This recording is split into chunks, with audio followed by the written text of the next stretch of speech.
Maze, the Maze Jackson.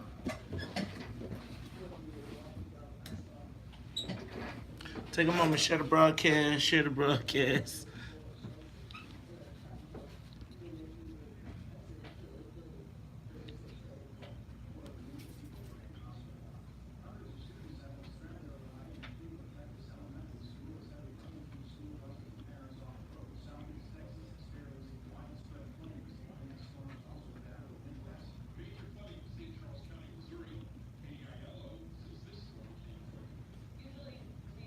I know you're doing your top of the headlines, but you see this? How much money President Trump lost? 1 billion. Are you talking Yeah, about? that's from 1990. That's from like 1985 to something. 594. Yeah, I don't. That ain't no. That's old. They just trying to.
Today's the 8th.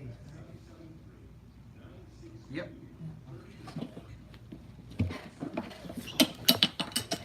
They had you read at 7:30 this time. That's because you gotta go at 8. That's right. So I'll remind you. Hey.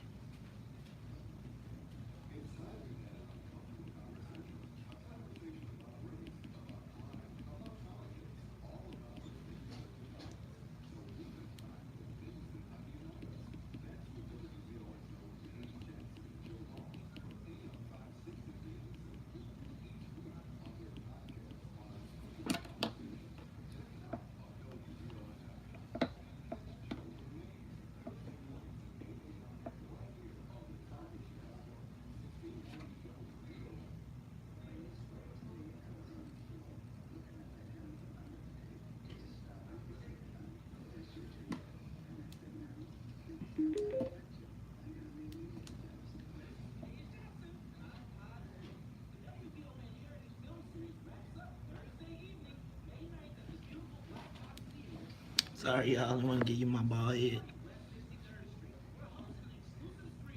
Mm.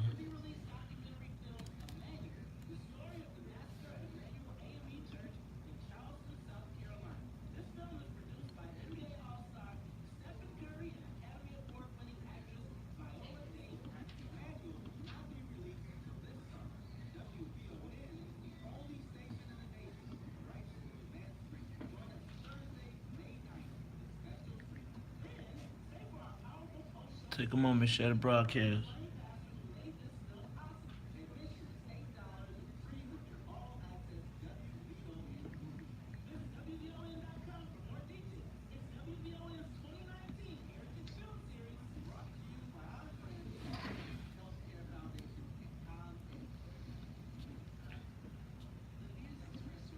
Dang, we ain't got.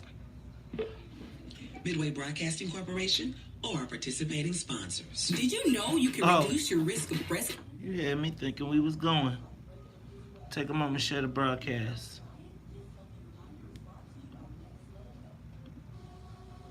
Well, guess we are. What the? You're listening to The Morning Show with Maze Jackson on the Talk of Chicago, 1690 WVON. Rise and shine. Wake up! Wake up! Wake up! Wake up!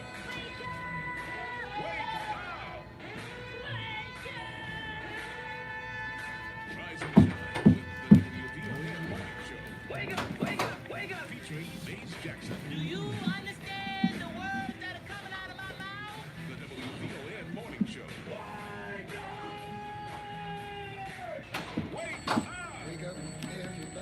Take a moment, share the broadcast, yo.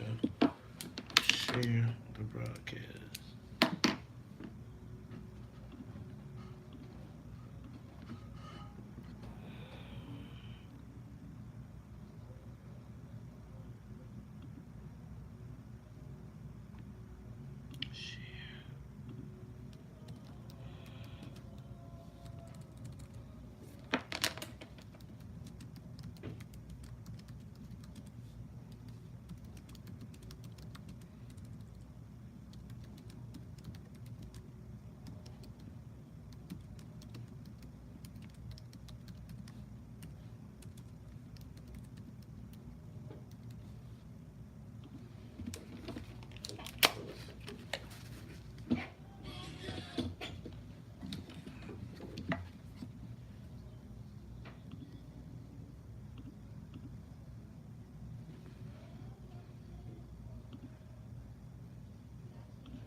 Wake up, Chicago. Wake up, world. This is the WVON Morning Show. I'm your host, Maze Jackson. Got my man, Todd, struck to that Todd. What? Now, how we going to do the broadcast? You going to move all the way over there? How we do this, Todd? I was over here yesterday. I realized this is a better angle. See, turn your thing a little bit. No, it's not a better angle because we trying to keep Todd. You can see it, but the camera can't see it. Could you move back over to the side where you got? It's the WVON Morning Show. Only what, 6:09? Todd, I mean, you are like, thank you. It's the WVON Morning Show. I'm your host, Maze Jackson. Todd Stroger trying to move the co-pilot seat to the back row. It's like you can't fly the plane from the back row. We trying to maximize the camera angles here. It's like do math. You just haven't tried it. No, well, the issue is trying to keep everything in the camera shot and still do a morning show. So if I get you to scoot on back over to the spot, to the same spot, it's the reason you've been in the same spot every day. Maybe a bigger chair, but it's the same spot. Look, let me get this thing started. Let me say what's up to Annette Flournoy in the newsroom. Annette, how you feeling this morning? Good idea. Thank you. You know, the raindrops keep falling on my head. The raindrops keep falling on my head. And you gotta keep on going, man. Keep on going. Stay back. We had it all. We had a great system going. You want to change it up. It's the WVON Morning Show. Okay, that was Annette Flournoy in the newsroom. Now let's move on over and say what's up to Miss Sonia Escobar as well as the other Wonder Twin, Sonia Tompkins. How you ladies feeling this morning?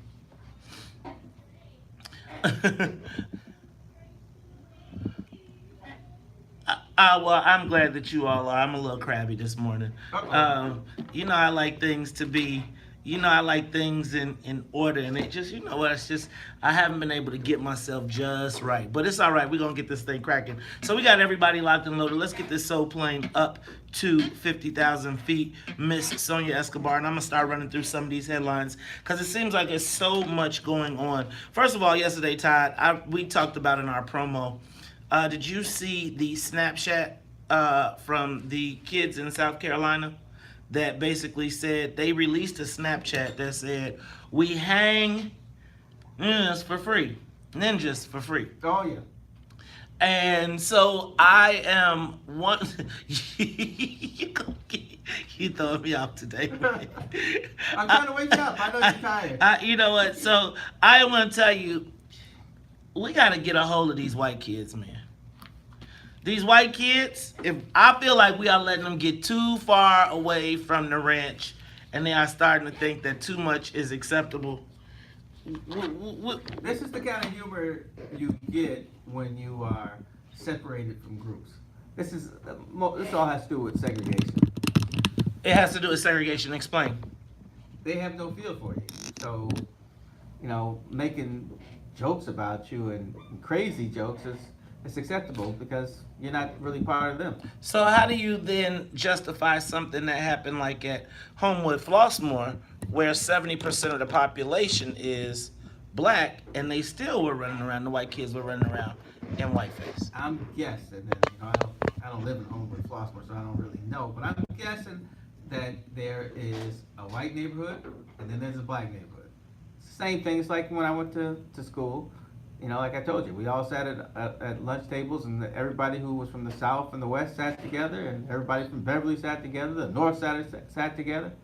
It's funny you say that because I was at my son's May crowning, and so here we are. Everybody worked to get their kids in the in the best schools or whatever they think are the best schools, and no sooner does everybody come into the church, to the big Catholic sanctuary, and all the black people look for the black section. Like, you walk in, it's all these white folks, and the black folks come in, you see them all. If you look at the back door of the Catholic church, you watch, and the black people come in, they walk in the door, first they look at it like, man, there's a lot of stuff in this church. It's really nice. Is that real gold? Then after they do all that, they start doing they put their hand over their eyes and be like, where are the black people? There it is. Yes. I'll be sitting right over there. And you know what? It is the lunchroom dynamic, and I just watched it play out last week, Todd. It's funny to me. With the adults. With the grown folks. And then we all made a joke about it and said, now y'all know we can't be coming up in here in these white folks' church and be segregated. And then everybody was like, well, who moving? All right, well, we'll be right here. So I'm going to tell you, though, I think we have got to... I feel like white folks have lost their healthy fear of... it used to be fear of a black planet or fear of a black tail whooping. Like, how, I used to feel like we used to exert... They still feel that way. They still feel we're violent. But they don't feel like... The thing was, before it used to be like, they violent, and we could be on the potential back end of a beatdown. Nowadays, it's like they feeling confident, Ty. I just feel like there needs to be a little less swagger in these young white kids as they disrespect black people. I just think they do it too swaggerly, if that's a word. They do it with too much confidence, and they do it with too much confidence. All right, let me see what else we got. We have in the news, Todd, Baltimore. Did you see the story, Sonia? I sent you the audio for this. The story of the Baltimore news anchor who said this. Female African-American mayors in a row. They were all passionate public servants. Two resign, though. Is it a signal that a different kind of leadership is needed to move Baltimore City forward? That anchor, black women, huh? Mary Babula, 15-year news anchor, suggested that in Baltimore, after two of the last three mayors in Baltimore were black women. Two of those ended in scandal. She said out loud, is it time for new leadership? Now, did that mean that it was a time not to be electing these black folks no more? Sound like it. What else could it be? Well, I'm just asking a question. So if the mayor if the last two out of the last three resigned, was she wrong for suggesting that? I think she was echoing the sentiments of white people around the Baltimore area. That may be true. But that part may be true. She was echoing the sentiments, but that's their fault for leaving Baltimore. See, but the thing is, when you're in the news, it's like the region. So she probably lives in the suburb, and Baltimore proper was like, oh, hell no. Oh, no. We could talk about our people, but you can't talk about our people. See, that's what I'm thinking is starting to happen. White folks have gotten to the point where it used to be where they be like, they might whisper. They wouldn't say it out loud. Now they done got to a point where they say out loud things that should be reserved for black folks to say is what Didn't I'm. one of those mayors have mental issues? It wasn't like stealing money. Oh no, she got the mental issues after there was claims that she stole the money. She had a nervous breakdown. Oh. Like after they found out, cause see, basically she had written a children's book, and then you know how children's book be like 12 words. She wrote it and then she sold it to the Baltimore medical district or whatever it is that she's on the board of, and they bought $800,000 worth of this children's book That's a lot of books. that sat in a book. They made her a New York Times bestseller. But you know, if the mayor comes to you and says, "Hey, I got this book. By the way, I vote on all your everything. Would you like to buy some and give these away for promotional?" Well, then somebody, you know, once you tick off like it's all good in the beginning. Lori Lightfoot, be aware. Be wary, pay attention to all the people that love you now, because if you pay attention, all of those black mayors, even what's her name? Marilyn Mosby, the state's attorney, all of them was like the darlings of the people until the white folks was like, you know what, Negro, we tired of you. And no matter how many people swept them in the office, the white folks can turn on you. Quick, fast, and a hurry. So Lori, I just want to make sure that you stack up. Now check this out. And here's the point. Sonia gives me the point that 90% of the Baltimore staff is white, right? And I'm telling you, see how that worked? I've seen that in other, in some of the suburban towns where I think it's changed now, but at first you'd have some black mayor, but everybody who was in the town was running was white. Right. And you didn't have to live there at some points. It still is, and it's part of the problems that we're having in the south suburbs right now, which is people left the south suburbs, but we're still paying their pensions. You know, I was noticing that the other day, like black mayor, white lawyer, black mayor does all the flowery stuff. Yeah, right. The face. The white lawyer is really the person that's making the moves and making money. Right. Hiring people. Firing, all of that stuff. We got to talk about that. I'm gonna leave it alone today because I don't want to step on no toes. But we're gonna talk about it all when we come back to Talk Chicago 1690. Did I say I don't want to step on no toes?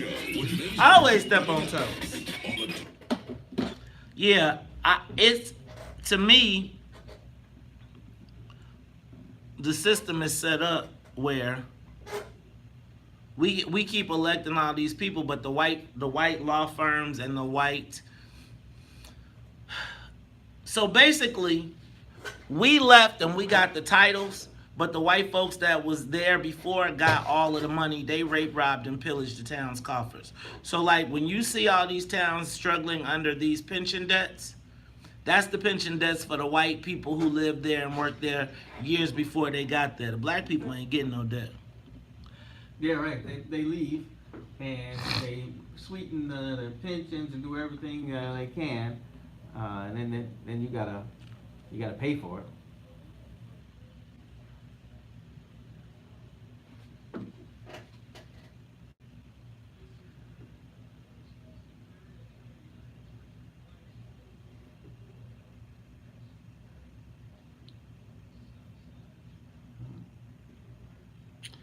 My boy done sold me out, y'all. He ain't gonna give me the endorsement. I ain't gonna say he sold me out. I'm gonna say my feelings are a little, but I think I'm. So, the jockeying for the position of 10th District State Representative has now begun. Alderman Burnett, it came down to me and his stepson. I believe he's going to give it to his stepson, but I did tell him that with just such a short amount of time, I'm still considering running. The conventional wisdom is that because he's my guy, I won't run against his stepson. But I am torn right now because I believe that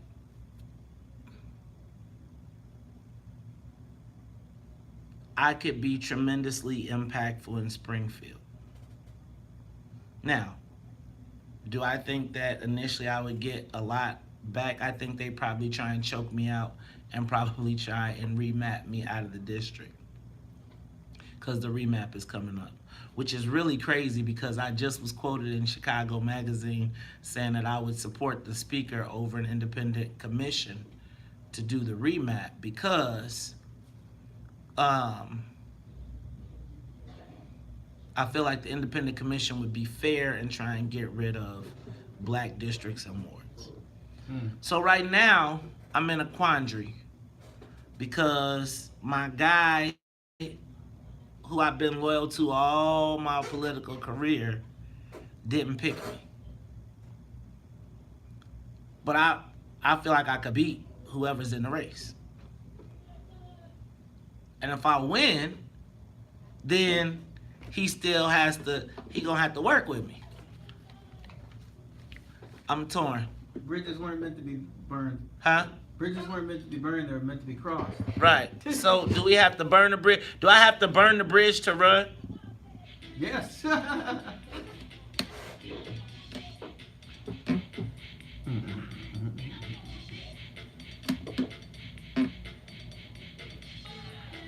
You really got me going. You got me so. What I'm doing. You are tuned into Talk Chicago 1690 AM. I'm your host, Maze Jackson. Got my man, Todd Stroger. And y'all, it is, you know what? I'm a little thrown off, guys.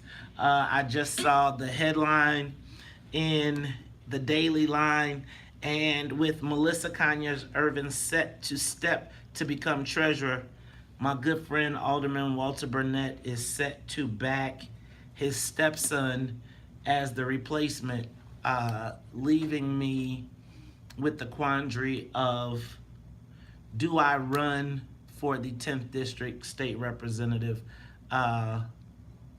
in spite of not getting the endorsement from probably someone who has got to be my closest political ally in the world. And I'm right now torn between, can I do more to help black people by not running or sitting it out? I don't know what to do, man. Todd, this just threw me off because the headline came out this morning. It just came out across my screen, and I know we were talking about it up until last night. And so to wake up this morning and to find out that I may not get the endorsement or I may not get the appointment, I don't know. I'm in a quandary. So I'm just telling y'all this because, you know, I tend to be purely honest, and I got kind of knocked a little, my breath got knocked out a little bit right now, seeing this headline. It always sucks when you find out the news in the news. Oh, well, yeah, I guess that's true. But, I mean, I would think that you knew that his son was always someone that he was thinking about. Yeah, I mean, but sometimes, you know, you hope that it won't be, you know, sometimes I feel like it's my time. I feel like there's probably going to not be a better time to run and to be at an impactful time. I don't know, man. I don't know. This is, you know, like I have stood up against the party for a long time. I was part of the party for a long time. I still feel like I'm part of the party. It just depends on who you're talking to, right? Go ahead. Well, you know what?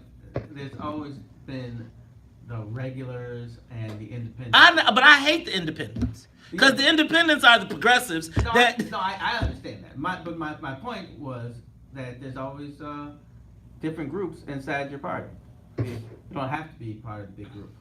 So, you know, I just don't know whether to run in spite of getting the nomination. I mean, it's so many personal relationships, the whole thing. Anyway, man, it just knocked the wind out of me because I've been getting calls yesterday from all of the news outlets asking whether I was intending on running, and I really am. And they asked me, you know what, Todd, the reason that when they asked me, you know what I said? Nope. They said, what is the reason that you want to run? I said to bring resources back to the 10th district, to be a vociferous advocate for black. I want to bring back economics to the to the 10th district.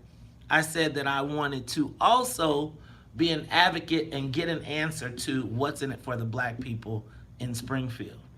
Now, I was just thinking, could you imagine every day, whenever a bill comes up, excuse me, Mr. Speaker, what for the constituents of the 10th district and for the constituents, the black constituents in the state of Illinois, can you please answer the question, what's in it for the black people?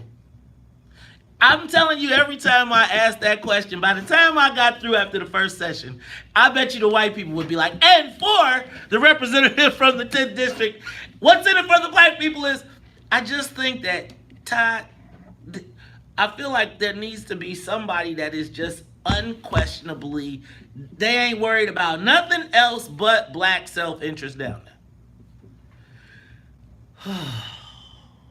Okay, I'm gonna do my headlines. Hey y'all, if you are waiting on an Uber or a Lyft today, you could potentially be waiting because they are apparently striking. Or they're not striking, but they are having a work stoppage to protest, and they want fair labor practice, and they want to be guaranteed a minimum wage of $28 an hour. Now, let me just start here by suggesting that Uber... That's a lot of money, isn't it? Right, that's worse than 5 to 15. But Todd, think about the side hustle. Think about the whole concept of Uber was supposed to be a side hustle. Exactly. It wasn't supposed to be your main job. And this reminds me of small business entrepreneurs who have a side hustle, but they got a real job. And then they start making so much money on their side hustle that they quit their real job, forgetting that all the money that they got from the side hustle is extra. Right. But it becomes your base. So if you tried to make Uber your base living, I don't think it was ever built as a platform for you to get healthcare benefits, etc. And now people are ticked off. I think I think you're absolutely right. They are trying to change the scope of the job, and I don't think they're gonna. I think it's gonna bite them. I think it's gonna bite them. And then essentially, it's like now Uber did everything that all the rules that they put in place for cabs, Uber violated them, from surge pricing to all of that stuff. And now Uber is now trying to become the taxis. It just seems to me like they went all the way around to destroy that industry, then only to come back and try and beat that industry. Yeah, that's crazy. Yes. Todd, just so you know that I'm not crazy and some other people are thinking about it, Clarence Page was in the Chicago Tribune asking, what if Trump doesn't leave if he's not elected? I'm telling you, this is more than just one person. Did you see the story about 102 children died under DCFS care from 2015 to 2017? No, I mean, I saw the headlines. I didn't read any of this. That is crazy. That's a huge number. 102 kids under DCFS watch. Also, Todd, this is from your neck of the woods. Concrete falls from the sky. 87th and Anthony. Yes. It's funny. My wife and I both got the alert at the same time because she called me like a minute after I got it. She was like, "What's going on in 87th and Anthony?" But that's Skyway. Chunks of Skyway, which which has been sold off. Right. Was falling. Chunks of concrete were falling from the sky. Parking meter deal. Did you see they made almost $189 million just this year? They are on pace to make $8 billion off of a $1.9 billion sale. I'm not surprised. They have some great powers. They get to look at any proposal to open another garage in that area, and like in the downtown area. So, it's built to make sure that they make a substantial profit. They have guaranteed their profits they've already recouped. They pretty much have recouped their money and will be getting. It will be straight profit in the next 5 years. Here's the problem with selling your assets. Selling your assets. Well, we didn't really sell. Well, was you there for that vote? No. You like, all right, As a Joe. matter of fact, when I went to the county, I got advice. You need to do something big like the mayor had. You Well, need they to were trying to sell a off. building. Well, it's funny because at the time they originated the whole.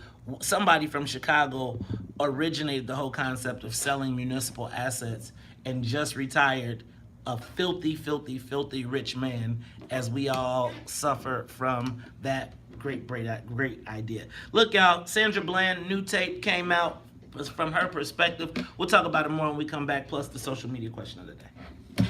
Live from the WVON newsroom, here's our news. So, y'all, I don't know what to do. Because I think I can win. I think I can win. The question is the win worth the relationship?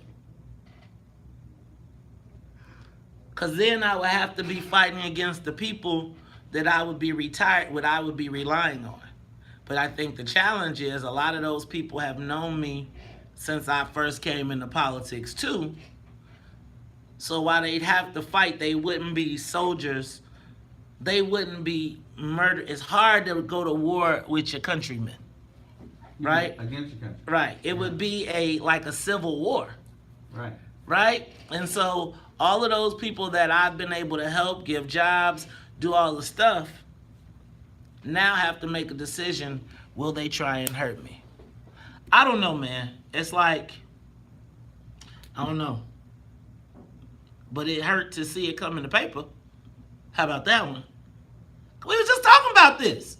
But I also told that every legislator is like, at all costs, do not let him come down here. Black legislators. Like, at all costs, do not let him come down here. Yeah, you gotta figure something. There'd be some kind of hating. Hating on you, then. Man, I feel like this is the second time this has happened to me, though. This is the second time I had to get out the way. Right? For the same person. So what happens if somebody else is appointed, though? Huh? What if someone else is appointed? Alderman Burnett's got the way to vote.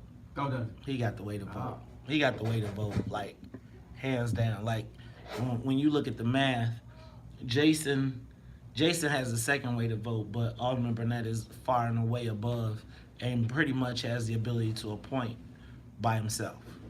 By himself?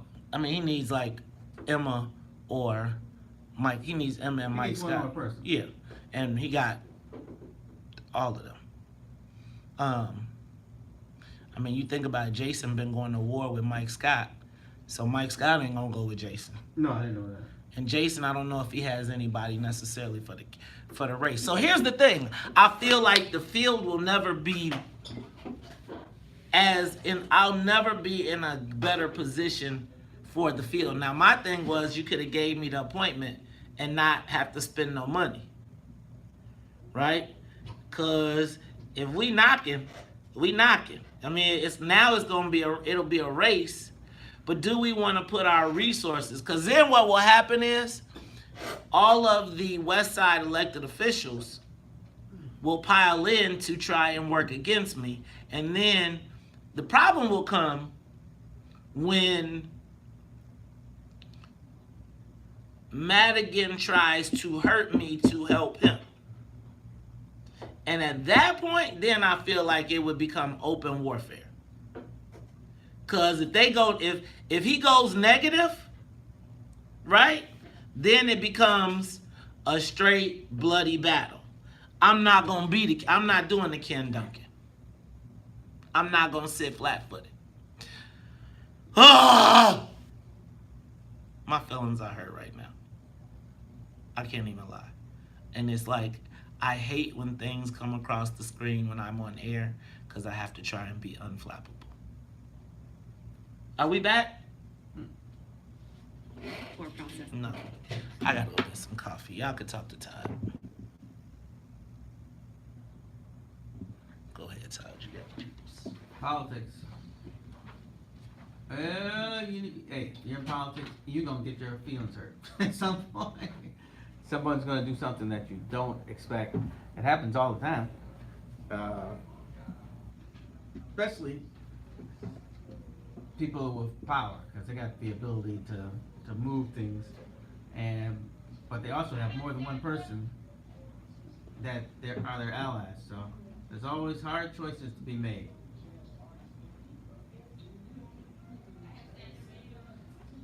Yep. Hopefully, you never know how this all works out in the end, though. Let me open it in. And you never know what opens up in the future, too. Sometimes one door closes, another opens up. And you find that you are in a better position than you would have been in the other one. And elected positions aren't all that people think, especially if you are. Sometimes it's easier to get things done from the outside than the inside. I mean, there's got to be somebody on the inside doing something, but there's got to be people on the outside too.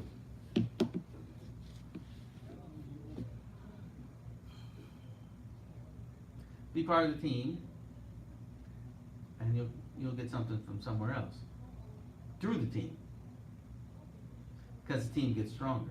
When the team gets stronger, you get stronger. That's the whole thing about having a team. And we had some team players on our team who didn't know they were on the team. I probably should have got rid of them myself. You should have. They running around on other teams, around here conspiring against people. No, you're right. Yes. The challenge I got, y'all. And I was hurt like Walter would be hurt if you started your own team. After being the small forward, now all of a sudden you're not on the Globetrotters, you're on the Savoy Five, Big Five. See, so the thing becomes, do you grow? So this is a challenge, y'all, because I'm gonna be honest. Loyalty is what this whole thing is built on, and my guy has been loyal to me. But is my loyalty to one person bigger than my loyalty to my mission? I'd like to know if sexual healing is mutual. You feel what I'm feeling? Please you. But I just like to know, is it good to you? I want to know, is it good to you? Oh, I got to know.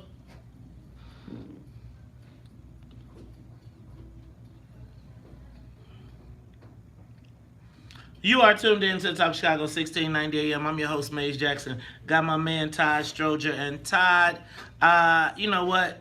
It is almost time for the social media question of the day. But before we do, I don't know, did you hear the video of the new Sandra Bland tape that was video that was released? I did. You know what? In case our listeners have not heard it, I am going to have Sonia play it. Sonia, go ahead. Get out of the car now! Why am I being apprehended? You trying to give me a ticket for the failure? Get out of the car. Why am I being apprehended? You just opened my car door. You just opened my car door. So you're threatening to drag me out of my own car. Get out of the car! And then you I gonna will stop light me? you up. Get out! Wow. Now! Wow. Get out of the Really, car! for a failure to signal. You doing all of this for a Get failure over to there! Right, yeah, let's take this to court. Let's do Go it. ahead. For a failure to signal. Yep, for a failure to signal. Get off the On phone. my school. Get off the phone. I'm not on the phone. I have a right to record. This is my property. This Put is your my phone property. down. Sir? Right now. Black folks. Now this is Well, the- you know they love to and hey, I'm gonna be stereotypical, and man, they love, especially on these highways and county roads and stuff. They love to pull black people over, and in the end, they want to search your car and do all kind of stuff. It's just like what we always are talking about. As soon as they see you, you are some kind of criminal. So now they want to go through all this rigmarole and pull you through things.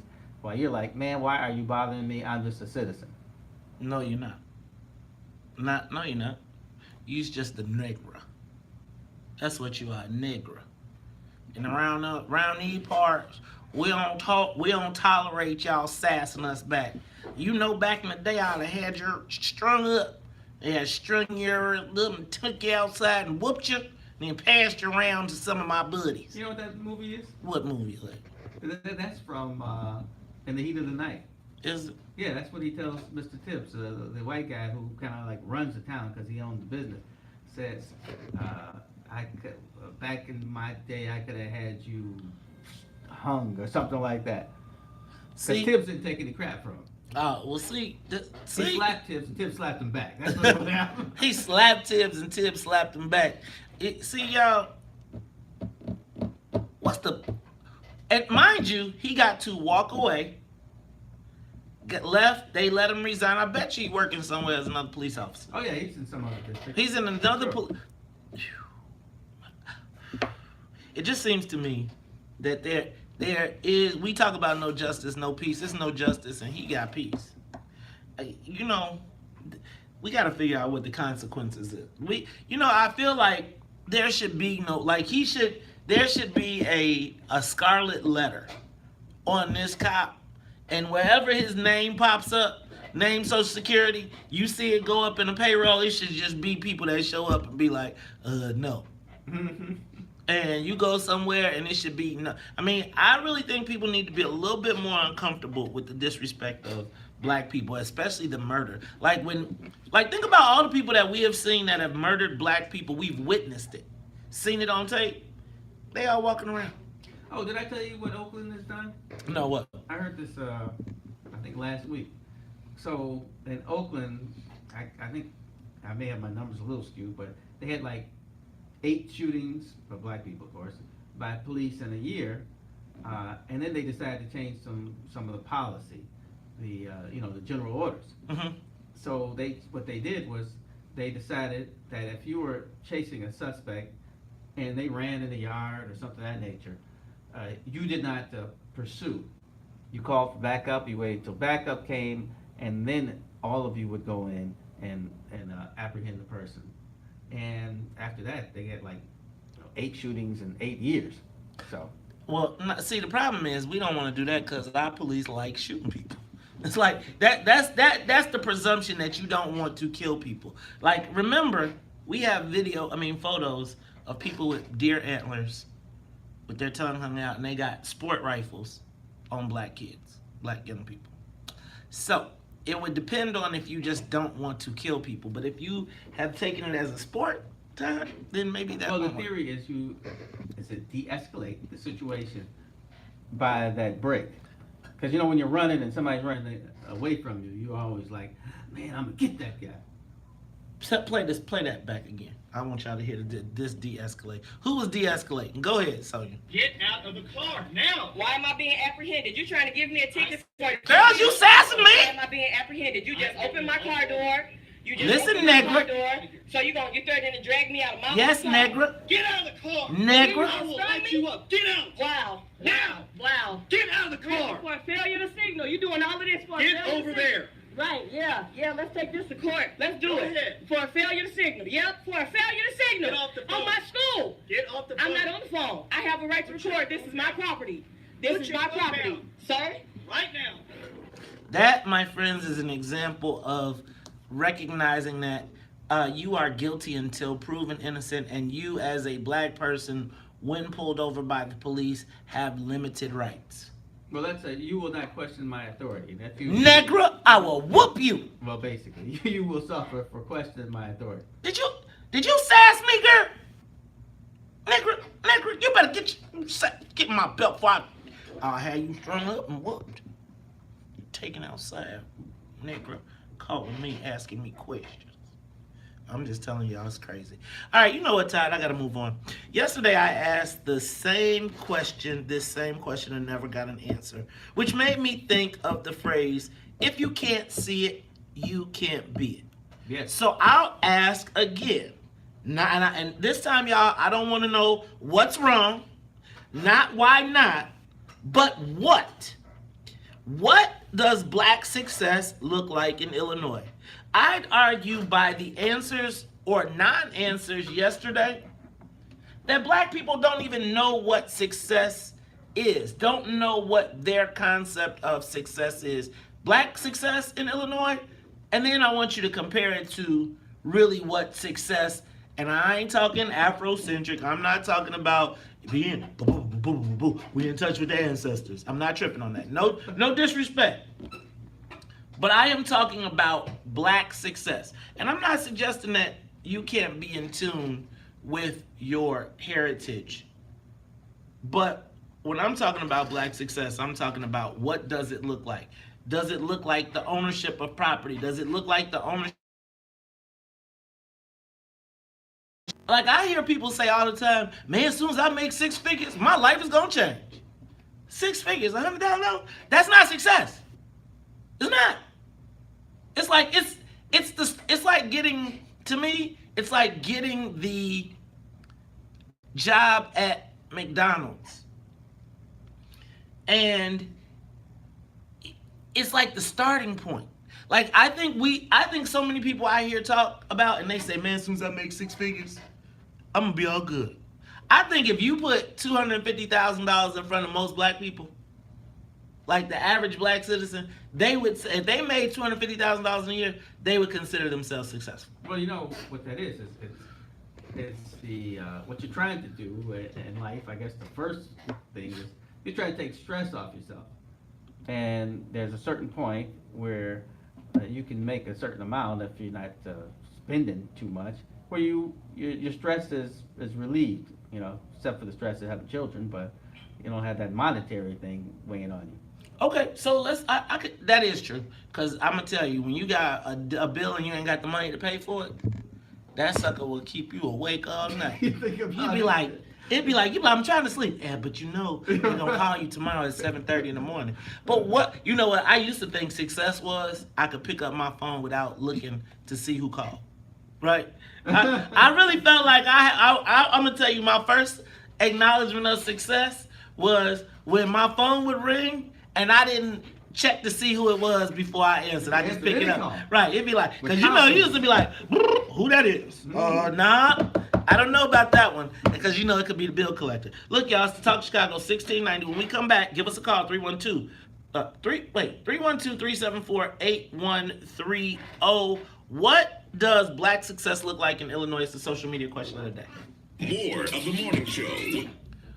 Woo. Todd, you got the cameras. Success. This blew me. The headline was, with Conyers Irvin, this is the headline. With Conyers Irvin set to become treasurer, Burnett to back stepson to replace her in the House. This has happened to me twice, y'all. Twice. What's the other one? Nah, I just gotta ask now. Twice. I was gonna run for Cook County Board president of the Cook County Young Democrats. Oh. And I had set it up, I had done everything, I recruited, and then I got a phone call that said, you're not the guy anymore. Oh yeah, that hurts. You're not like, I had done everything, I had made it all national, I had done all around Young Democrat. First of all, I didn't even want to be a Young Democrat because I was already making money and I was already getting paid and I was writing big checks. But my guy asked me to become the president of the Young Democrats. And I was like, I don't want to be the president of Young Democrats. Shit, He was like, I need you to do it. So once I get into it, I get in and I'm gangbusters, and it's the time when we're doing all of the Sprite and Coke, and I got all the trucks, and so we turn the 27 Ward Young Democrats completely out. That's when we go back to war with 8. Instead of being a trade, we started going to war. Like y'all had an amicable relationship. I started the war, and then the next step was for me to run for Cook County, the president of Cook County Young Democrats. So we did everything. I recruited the votes. I had it all lined up, and I ain't gonna go into how it happened, but the phone rang and it was like, man, I need you to step down. I need you not to go, and we gonna put gotta get the spot. And so got the spot. Quick question, quick thing. people are calling in saying the same shit they said. Oops, same mess they said. Yes, leave Willie Wilson out of this. Put it on there. No, I'm gonna tell him. Yeah, we don't need to keep hearing about Willie Wilson. We're acting like this is the only thing we got. So when you put a question out like that, why do we keep? I know. I'm gonna check the people though. Okay. I'm gonna check the people because again, we going all the way around. So anyway, yeah. So let the calls come. So anyway, it's like I had to stand down, and as a loyal soldier, when the chief call you and say stand down, you stand down.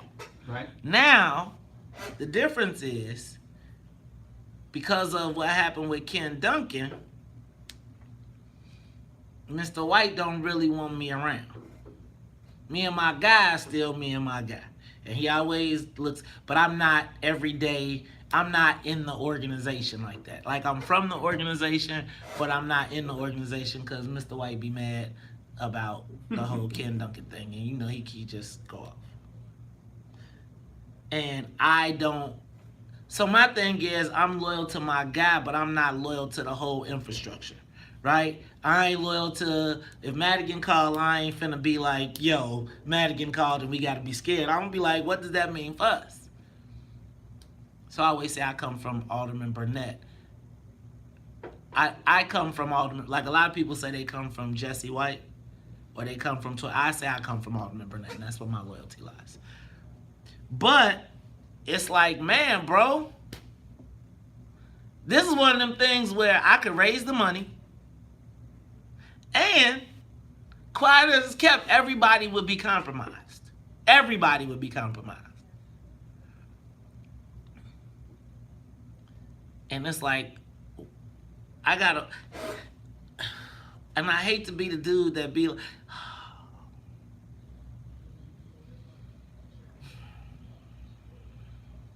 I hate to be that guy, because I'm going to tell you, if I'm on the other side, I'm like, what did you tell him? And if he don't do it, then, but there's always the guy that bucks the system and goes. It's time for the WVON Morning Show social media question of the day. It was all a dream. I used to read Word Up magazine. Salt and Pepper and Heavy D's on the limousine. Hanging pictures on my wall. Every step of day, rap attack, Mr. Magic Molly Mall. Till my tape rock. When I had the red and black lumberjack.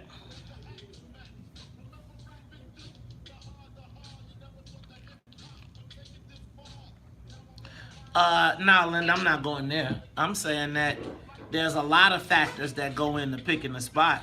And it's like I've been in a lot of decision-making places where we had to tell somebody they wasn't the guy.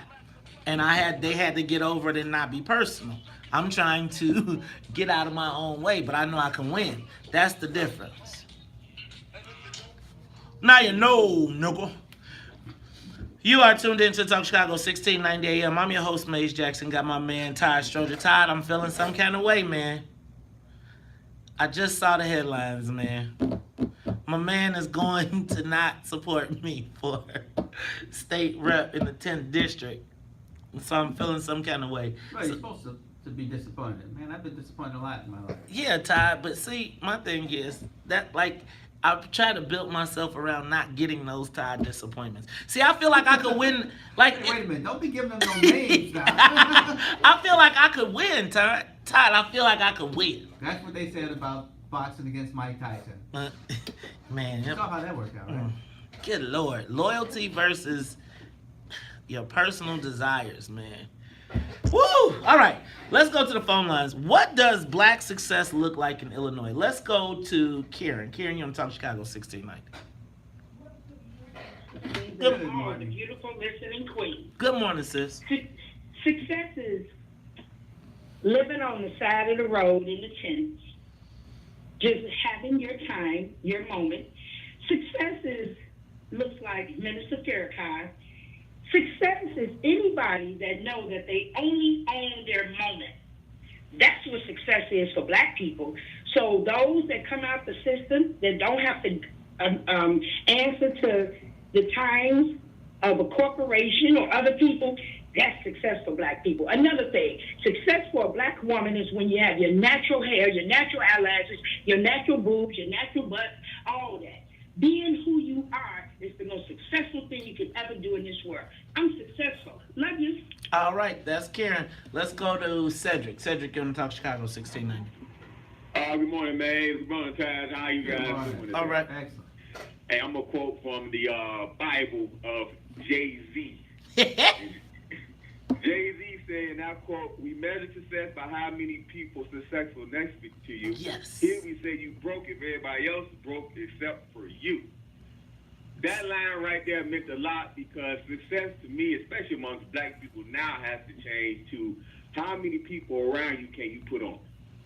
Rick Ross, he said he opened up the Wingstop, not the Wingstop, but the I think it's Wingstop, one of those places.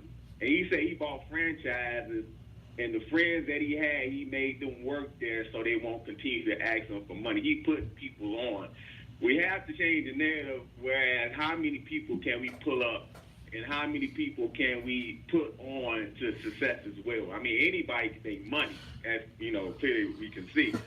But we need to change that narrative to how many people can you make successful along with you as well. And that's why I think we need to start looking at now for black success. Yeah, hey Cedric, I'm with you on that. And I'm straight out the Jay-Z Bible, right? Well, I don't want to call it the Bible. I'm going to call it the book of Jay-Z. But I'm going to tell you, I do agree with the fact that I talk about this all the time.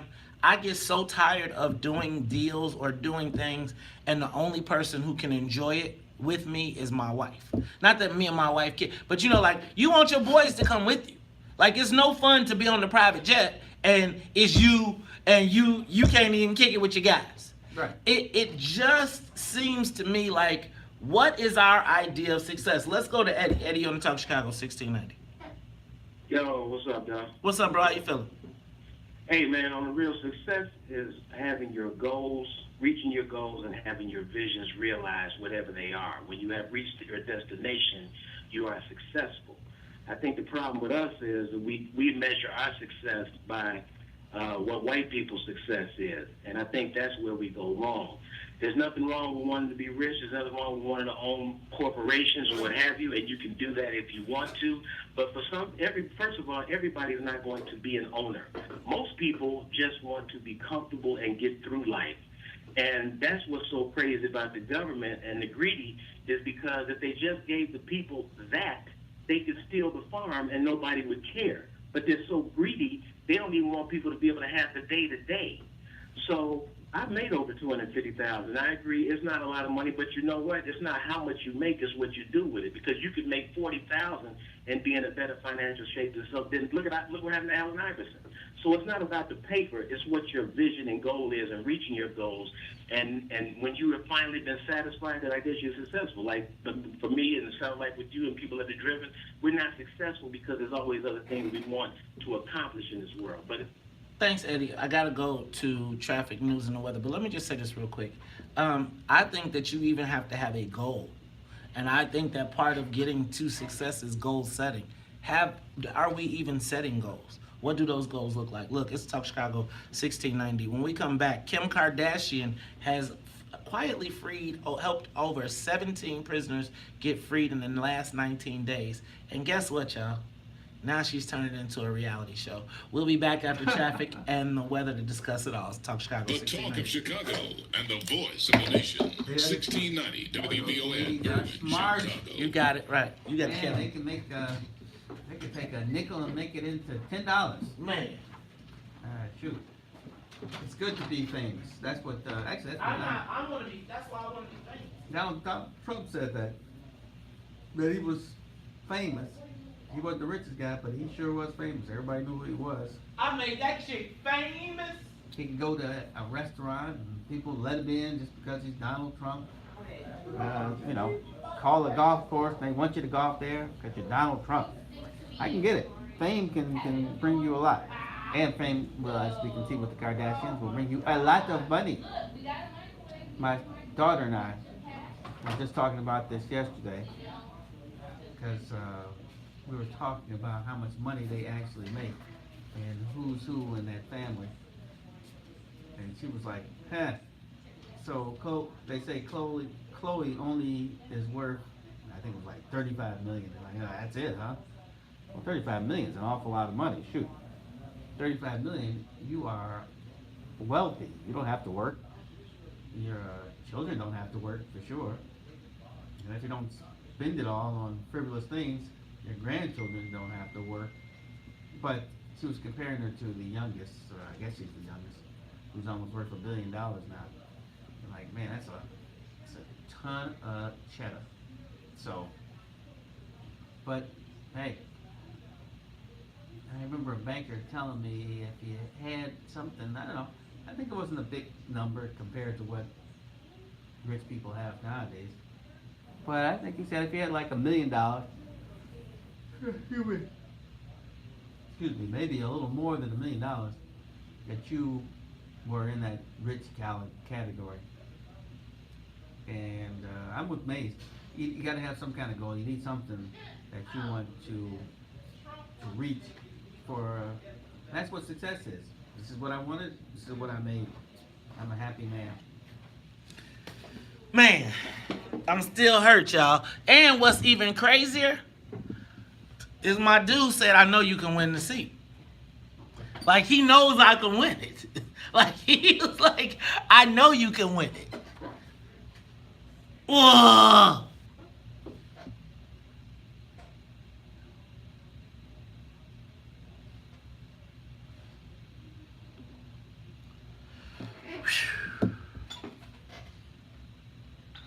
Take a moment, share the broadcast. Y'all think I can get volunteers? Think I can get people to help? Some people say. Man, Todd, I'm sorry. You already got a group. I do have a group. Yeah. So, you don't have to battle soldiers. You know, 10 to 20 people who are dedicated to you every week. And once you get that, it's all, then it's then just trying to raise enough money to have something for your soldiers to pass out. So, I'm sure that wouldn't be too hard. Knocking on doors. Man, I should have had some cereal this morning. I am starving all of a sudden. That's a cereal. What's your favorite cereal? It's I think it's Post. It's raisin, dates, and something else. Walnuts or peanuts or pecans, I don't know, some kind of nut. Yeah. My favorite cereal, not that I eat it anymore, is Apple Jacks. Apple Jacks, but the best part of Apple Jacks. My favorite cereal is Sugar Smacks. Oh, I don't like Sugar Smacks. But I'm an adult who needs to keep his sugar down and his blood pressure right. So now I eat raisin, dates, and nuts. And my wife doesn't like the smell of that either. Sugar Smacks. I don't even know if they make Sugar Smacks anymore. I haven't looked in a long time. My favorite was, so my parents would always buy Frosted Flakes, generic Frosted Flakes. We used to eat Frosted Flakes. My favorite was Apple Jacks and the milk after the Apple Jacks was in it. Right? That milk, whatever it was, that combination. Then what really hurt my feelings was I found out that all the cereals, all the flavors are the same. Really? I don't know what that means. In Fruit Loops. All the Fruit Loops are all the same flavor. They're just different colors. Remember you can get those little boxes? Huh? Yeah. Yes. Now see, I wouldn't mind having one of those little boxes and sneaking in that, but I'd have to find somewhere to brush my teeth where my wife wouldn't know I did, or use mouthwash. Maybe I have to look that up. It's probably somewhere on the internet. Internets. You can get anything on the internet. That's the problem.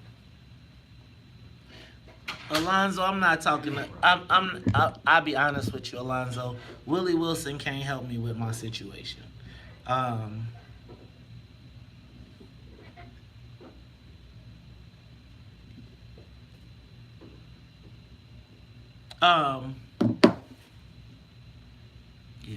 Shout out to Big Ron DeVoe.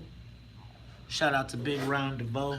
Ron DeVoe is and Martez. We officially got the contract signed. We will be doing the couples walk with Ron DeVoe, Shamari, Carrie, Mays. It's going down.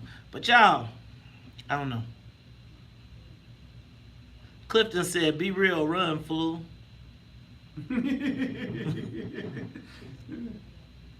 Hey, Sugar Smacks, and when they first started, 56% of sugar by weight. Man, it's always. I like that stuff. Now it has 15 grams of sugar per serving, which is kind of more than the guidelines. It's like, here's the thing.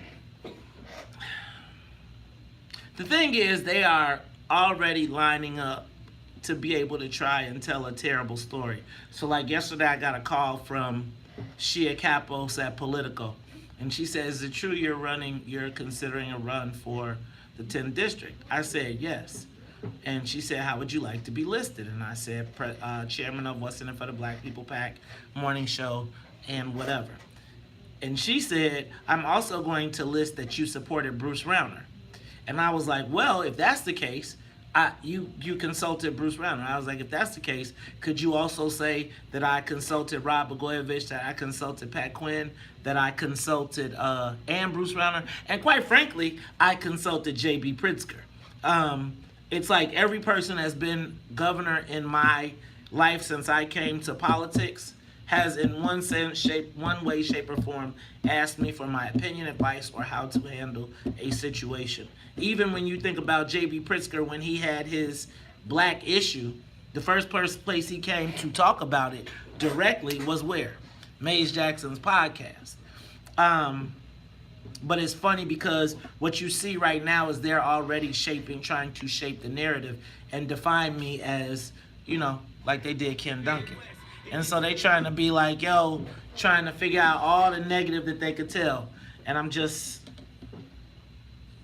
So I would have to have y'all have to have my back regardless of all the negativity that they came with.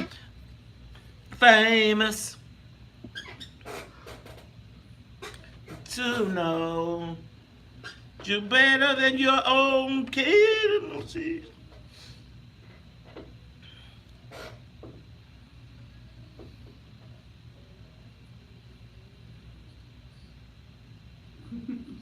To know.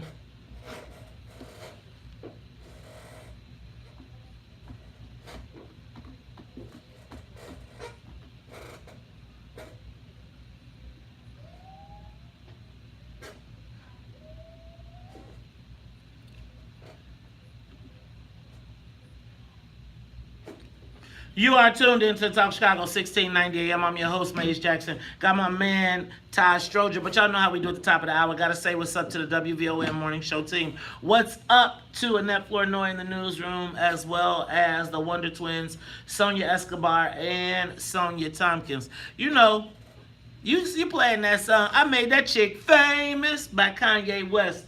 But I don't know if he made her famous or they built more fame. But who is this chick? This chick being Kim Kardashian. Oh. Kim Kardashian, I think she was the original social media celebrity. She was famous, but she took social media to another level. She was the one who put money. She got people getting paid for their Instagram, Facebook posts, Twitter posts. Then, Todd, she also is a reality show star. The Kardashians are no joke. They are a media juggernaut. Yeah, with or without him. With or without him. But I was thinking, Todd, I had heard stories for the last couple weeks about... I had heard stories the last few weeks about Kim Kardashian going to being a legal intern. Right? Because in California, that's one of the states you do not have to go to law school to practice law. No, really? I didn't know that. Yeah. So she basically was doing, and her dad was a big-time attorney. And so she basically has been saying, it's in my blood, and I've just decided that I've loved what I've done. Now, concurrently, remember, we saw her get 2 prisoners released that people have been fighting for years with Donald Trump. Donald Trump, she got him let out, and I was like, how is Kim Kardashian doing more for criminal justice reform than Tia Waters? That means Tia Maxine Waters, right? You know, because she busy fighting at the border while Kim Kardashian, she trying to free the immigrants while Kim Kardashian is getting black folks free. Now, I will say, because I think you told me this, that her district is actually an Hispanic district. Right. But she be on TV. So she's fighting for what the residents want. But that's fine. But don't be on TV having us all riled up talking about for the black people. We got to post Trump because he's hurting our people. He ain't. I ain't seen him put nobody black in the camp. But that's a whole nother story. That's a whole nother story. Todd, the fact that Kim Kardashian, I was suggesting that Kim Kardashian, in talking to President Trump, was getting more done on criminal justice reform than quite a few of our Congressional Black Caucus members in D.C. Fast forward to the headline yesterday that reported that Kim Kardashian has gotten over 17 prisoners freedom in the last 90 days. I mean, that's bigger than Justice League. That's bigger than the Exoneration Department. I mean, Kim Kardashian seems to have some criminal justice reform chops. I didn't read that. I just kind of glazed over it. I was like, yeah, right, okay. Yeah, no, it's true. But it's true, huh? So she's gotten 17 people released from prisons in the last 90 days on false convictions, etc. Now, I'm going to tell y'all, you know the sisters like, y'all better get y'all you know, if you mention Kim Kardashian to a lot of sisters, they get real upset. But honestly, you cannot front on the fact that if she got 17 people released, you can't be mad at that. But, Todd, is Kim Kardashian doing more for criminal justice reform than black legislators at the Congressional Black Caucus? Maybe the difference is, at least at this, at the federal level, is she has the ear of the president. She is famous. He and Kanye have a relationship, don't they? Mm-hmm. Yeah, so she can say, "Look, we should do this," and you know him. He's not gonna take a lot of time because he's gonna say yes or no. So should we be investing more time in Kim Kardashian? Well, should we be taking our issues to Kim Kardashian compared to should we be taking Kim Kardashian as the lead advocate for criminal justice reform? Hey, the shoe fits. Where? Now, are you crazy? Now, you know this black radio. They'd be like, leave them Negroes in prison before you let Kim Kardashian. Hey, don't be asking me questions and saying I'm crazy. No, I'm not saying you're crazy. I'm just saying you know how black folks are. Because I'm telling you, Kim Kardashian come let her... in a bear trap.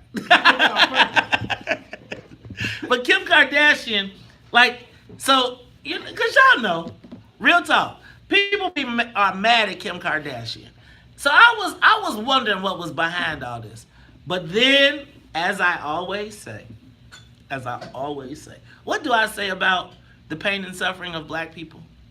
It is where white people profit. Yeah. White people profit off of the pain and suffering of black people. So while Tia Maxine done went and picked her a new group of people, while the Congressional Black Caucus, while y'all girl Kamala Harris, is it Kamala or Kamala? It's Kamala. It's Kamala when she with black people. When she with the Latinos, it's Camila. And when she is with the Indians, she is Kamala. Right? She got triple identity. That could work for you. But let me ask you, the pain and suffering of black people seems to be profitable once again. How do we feel about Kim Kardashian getting 17 people released? And is she more effective than the Congressional Black Caucus, at least in the area of criminal justice reform? I mean, I'm starting to ask, after 2.5 years of the president, what have black people gotten? Now, before you answer that, what have our representatives, the people in place to represent the interests of black people. Not all people, but black people. What can they put on the table as their achievements as the caucus? Now, imagine, I'm going to put up a chart. I'm going to put up two people. I'm going to put the Congressional Black Caucus and wins since Trump for black people. And then I'm going to ask you to list the Kim Kardashians. Now, Kim Kardashian got we spotting her 17. The 17 criminals got out. Well, not criminals, 17 prisoners were let out. So is all this federal stuff? It might be federal and state. I'll have to look at that. Yeah. But the fact of the matter is, what you putting up, what the Black Caucus putting up? Todd? This same Black Caucus that would told the same. Now here's the problem. The Democratic Party has gotten us to a point, now they're going to use this against me too, but the Democratic Party has gotten to a point where I don't feel like they don't even know who they're talking to. They don't have a message for black people. And you're seeing it play out in places like New York. What's happening in Chicago, what happened in Maryland, is the frustration of black people watching everybody do better. Everybody is doing better. And yet it's still black folks like, don't you talk to him. Don't you talk to that Trump. Now, I'm not saying that he ain't got problems. But what have we gotten in the last 2.5 years? Give me a call. 312-374-8130. And then when we come back, I'm going to also add to the conversation. Did you see that New York Democrats their feet are now being held to the fire because black folks are asking Democrats, what have we gotten out of your loyalty from the party? And y'all, I want to understand it. Because right now, Kim Kardashian, 17, Black Caucus, 0. We'll talk about it more when we come back. It's Talk Chicago 1690. More of the morning show with Maze Jackson coming up on the Talk 1690 WVON. All right, y'all. So, y'all think I can get people to contribute?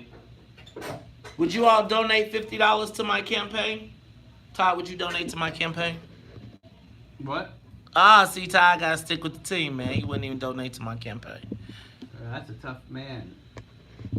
So, what do I have to donate to both. If I give you some money, I gotta give them some money too. Okay, well, see that? What about your friends? Will they let you down? Will they be around? Yeah. Or I could do it the smart way and give neither of you the money and let both of you hate me. I like that.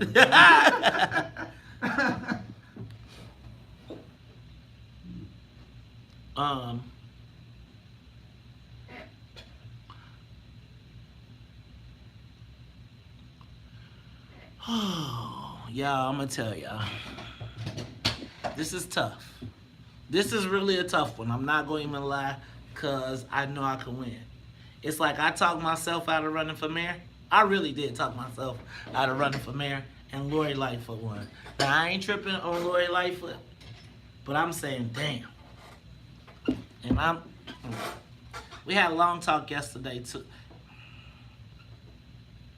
I don't know what to do. I don't know what to do. Here's the other part, though. So the thing is, I know that they are, like, the whole thing is, the plan would be to try and, again, destroy me personally, destroy my family, impact my income, all of those different things. And it's like, it's a lot of people that say, we got you, until they don't got you.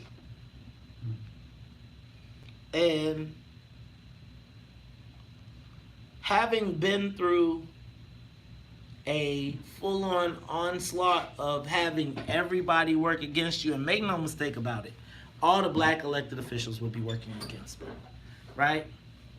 Because they would be like they did for Ken, trying to prove their mettle to Madigan, because he probably wouldn't get involved, but he would probably tell people, go over there and do what you can. So I'm wondering, is the cost worth it? Too.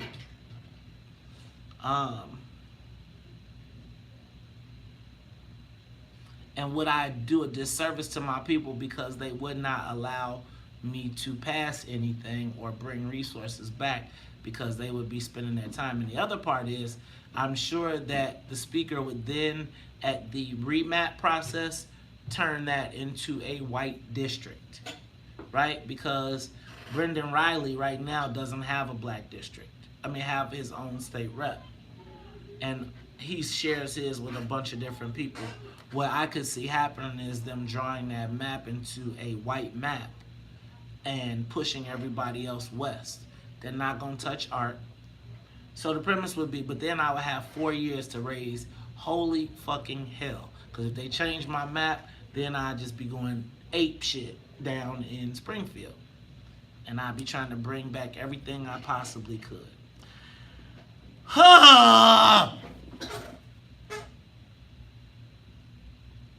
But I don't know.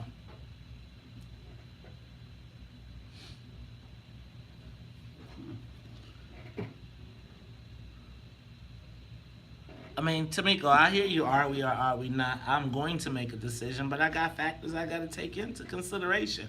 This shit just happened this morning.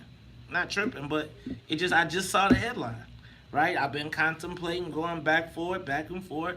I have a lot of factors to consider. Not tripping, but it's not as easy as just saying, because again, everybody that be like, go for it, when it's all said and done, where will I be?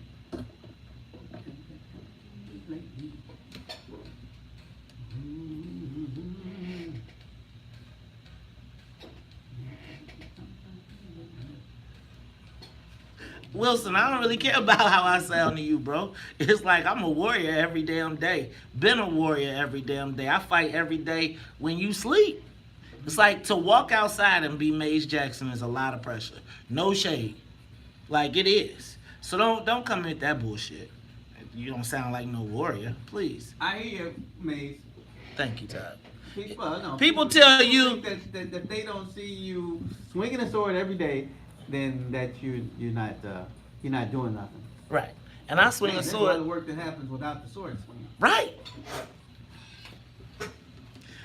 You are tuned into Talk Chicago 1690 AM. I'm your host, Maze Jackson. Got my man Todd Stroger. And Todd, I'm asking, Kim Kardashian has gotten 17 prisoners released in the last 90 days.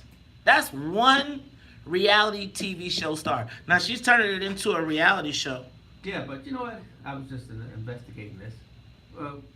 What she has done is she has a legal team that has been working on cases, just like the Northwestern group up here that has worked on cases. So they're going over the nation. She's awfully rich, so they're going all over the nation and looking at cases where they think people have been unjustly jailed for minor offenses. Well, it helps. But what I'm saying is, so why does she have one and black people don't? Like, think about, why is it a priority for? Because she needs a TV show. Not just that, but she's worth like $350 million. But how much money does Congress control? You let a black elected official come and tell you they're coming there and sitting at me. We have $50 million that we have spent on. It's different when you have your own money. You can do whatever you want. There's no rules attached to her money. See, I just tell y'all, once again, it's like kudos to Kim, and once again we have excuses for us. But if we had some, let me just say this. So that goes back to my whole concept of black success. Because we talking about Kim Kardashian's money that she got so she can come save black people.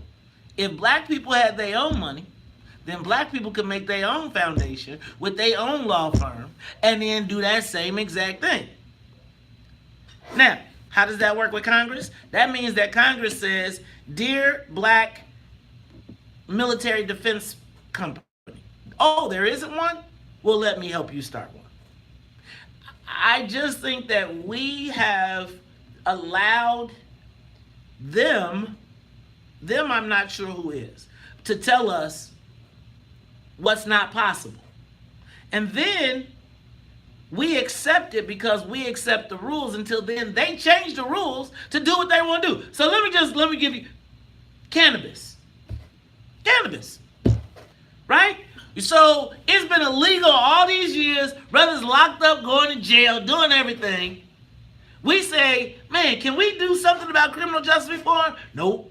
Lock them up, keep them locked up. Now, the white kids getting addicted, they say, well, why don't we use this cannabis and we're going to change all the rules. I believe, like most legislators, a legislator be quick to tell you when you ain't doing something that they want you to do, they will pass a law on your ass. They will tell you. They will be like, oh, I don't like, Mays, you said something offensive. I'm going to pass a law to make sure that you can't do it anymore. But when it comes, and I tell you about wealth being legislated, we legislate ourselves out of wealth because we let white folks tell us what we can't do. And if you make the laws, you make the laws. Right. I just think that we have, white folks feed us BS. I say this, Jay-Z, out of the book of Jay-Z, you can't sell me BS, I know the prices. They can pass any law they want to pass if they have the chutzpah to do it. Let's go to the phone. Ron, you're on the Talk of Chicago, 1690. Yes, good morning, guys. How you doing this morning? We're good, Ron. I ain't heard from you in a minute, man. I want to give you guys some constructive criticism. Back in November, I called this show and said, the only reason black people are voting so the Congress can, the Democrats can take over the Congress is so Trump don't build that wall. It had nothing to do with our issues. Now, 6 months later, you asking the question, what are they doing for black people? To me, that's hypocritical. Todd, that was a pathetic excuse you just said that Kardashian has got a team of lawyers and stuff to get black people out of jail when you got congressmen that's been sitting in that 25 years. Well, the difference is the congressman's job is not to go out and try to find people who they think have been put in prison and get them out. I mean, that's literally not their job. The job is to better the community in any way they can. That's right, but you know how congressmen get to do things like that? It's because people in the community say, look, there's a problem. I'm going to put a group together. I need your support and do it. The congressman does not go out and do it. She is a rich person who do anything she wants. Listen, you keep on saying what white folks won't let us do.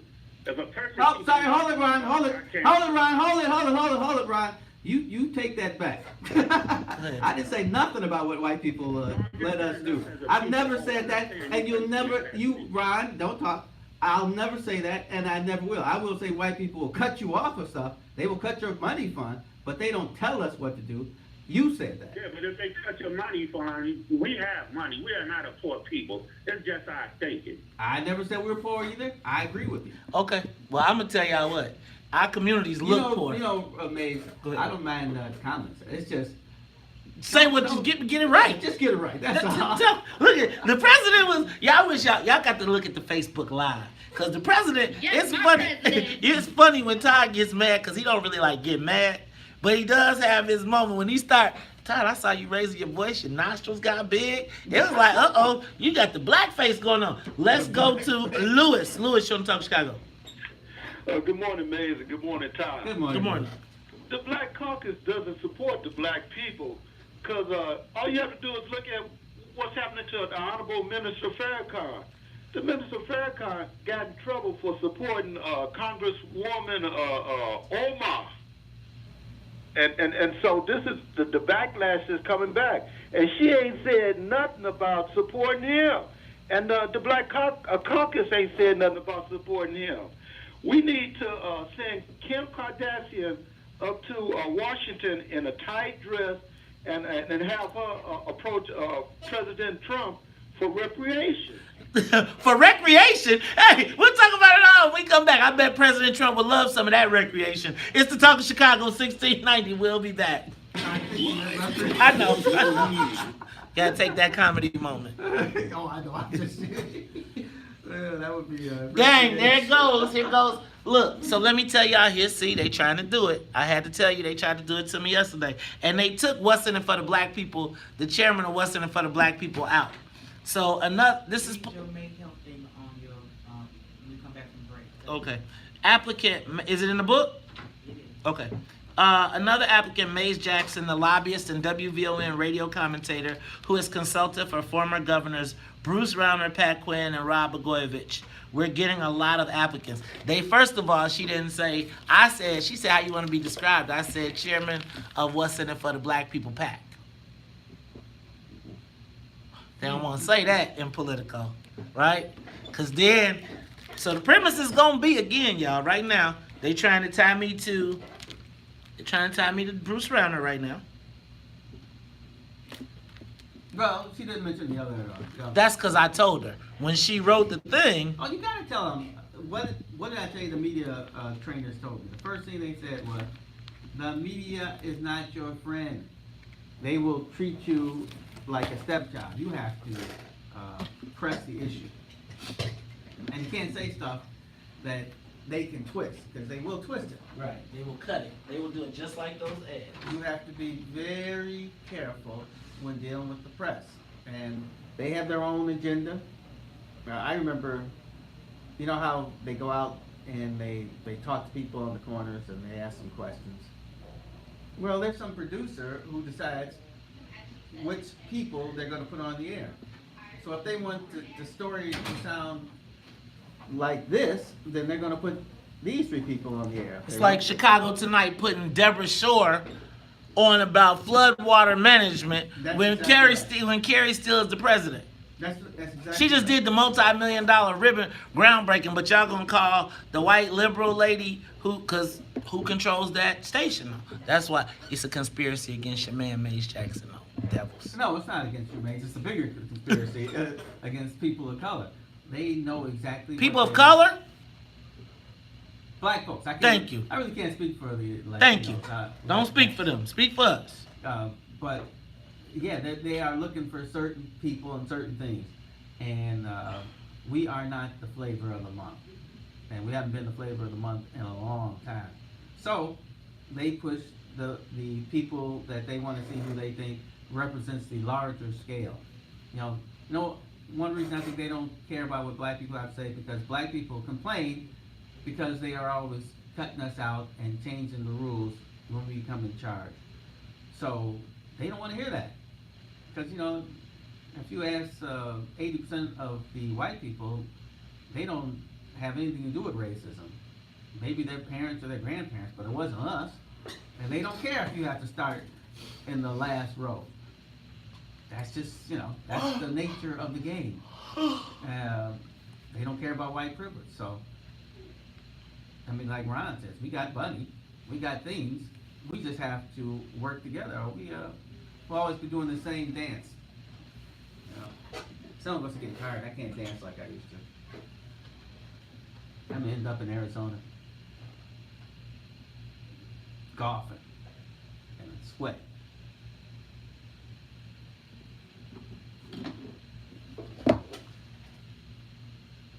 Are we back? Nope. Man. Oh, my feelings are hurt. Oh. Well, that's supposed to happen. You're not supposed to be happy. At least, you're not supposed to be happy about this. I think I can win, though. Matter of fact, we all think I can win. But is that the important part? For who? And I'm not saying... For who? I'm not saying either way. I'm just asking the question. Is that the important part? For who? There is a part of me that still wants to be an elected official. I feel like I could shake up Springfield. I think I could shake Springfield up.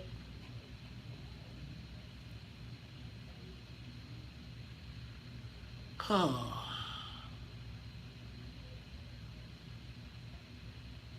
was thinking about going back to Springfield one day. What would Marcus say?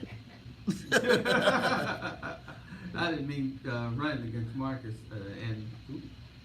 but Springfield. There's a lot of things that happen in Springfield. People dismiss Springfield, but there's a lot of things. And there's more things happening in Springfield than are happening in the city council, because an alderman controls some of the infrastructure of things that happen, or I shouldn't even say controls, but can dictate where the infrastructure dollars are, and maybe they'll have a say in certain businesses that come in. But Springfield is all about money and where it's flowing. I think that's happened all of that. I think it is, but I think Springfield is a closed circuit. It's a closed circuit, and until we get the Black Caucus ready to open up the circuit, it's like it's really their idea. Like, they think if you get a good job working for somebody that you're on. Like, no. So you go work for and then they make $10 million off of your $200,000. And instead the Black Caucus could be like, you don't even come see us if you ain't got one of these 20 people. And then on every issue, you have the ability to then put on other people. Black folks get the whole, if you are a lobbyist and you black, you get the whole goddamn Black Caucus. You don't, AT&T be like, yo, you got 10 people. They do.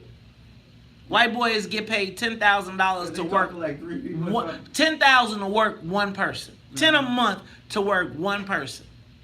They be like, we need a roll call, Maze. I be sitting there and a white boy be sitting next to me, $10K. He got one person. And then you got people like your boy who you work for a whole year, and then you get him to say, yeah, you reporting every week, yes. And then when it's the day before the bill, he tells you he don't want to talk to you, he want to talk to the white people. So the white people say, you've been telling me yes for the whole damn year that you got this. And it's like, I could have gave you anything, did anything, but the black legislator fucks you with the white people. This is, it's just a reflection of our problem, because it's a reflection of the bigger. It's your boy. Well, that may be, but that doesn't mean I agree with it. But it's a reflection, anywhere you go is good. It's a reflection of the bigger problem. It happens in greater society. I'm hiring the white attorney. I'm hiring the white agent. That's why LeBron James is my hero.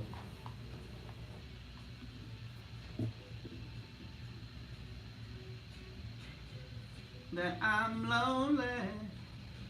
Mm-hmm.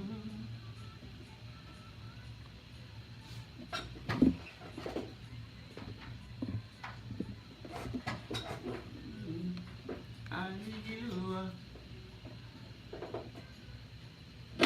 You are tuned in to the Talk Chicago 1690 AM. I'm your host, Maze Jackson. Got my man, Todd Stroger. And Todd, I was reading the Sun-Times yesterday, and my man, Mark Brown. Mark Brown is one of the people that I really like. He's actually one of the first he's actually one of the first press relationships that I got. And he often takes some very interesting perspectives. And yesterday he wrote a column saying that black and brown people could achieve more working together. Todd. And then my man Roberto Sepulveda, he hit me up like, man, don't you talk about this till I get in the car, because, he is always talking about this black and brown coalition.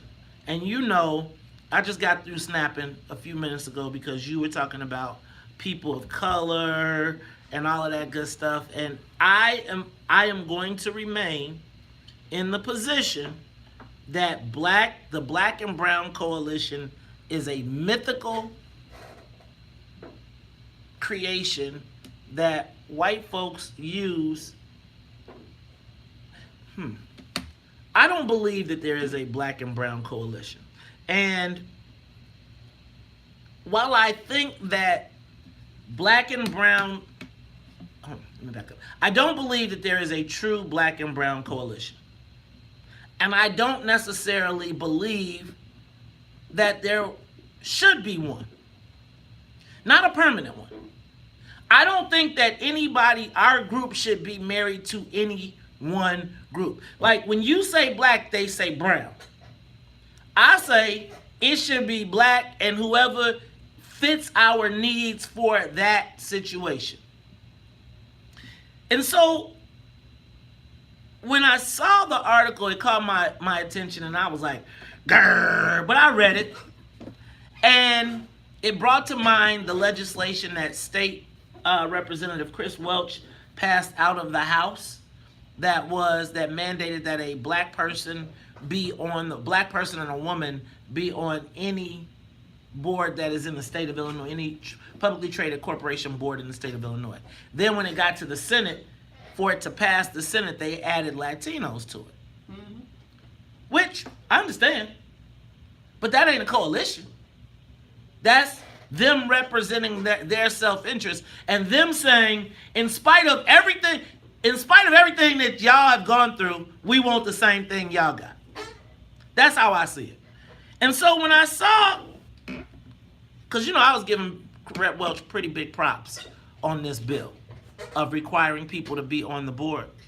But Todd, he caught me off guard when he said that black and brown issues are basically identical.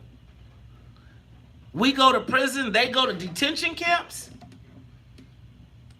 I'm going to be honest with you, I was a bit offended. Well, they go to prison at pretty big numbers, too.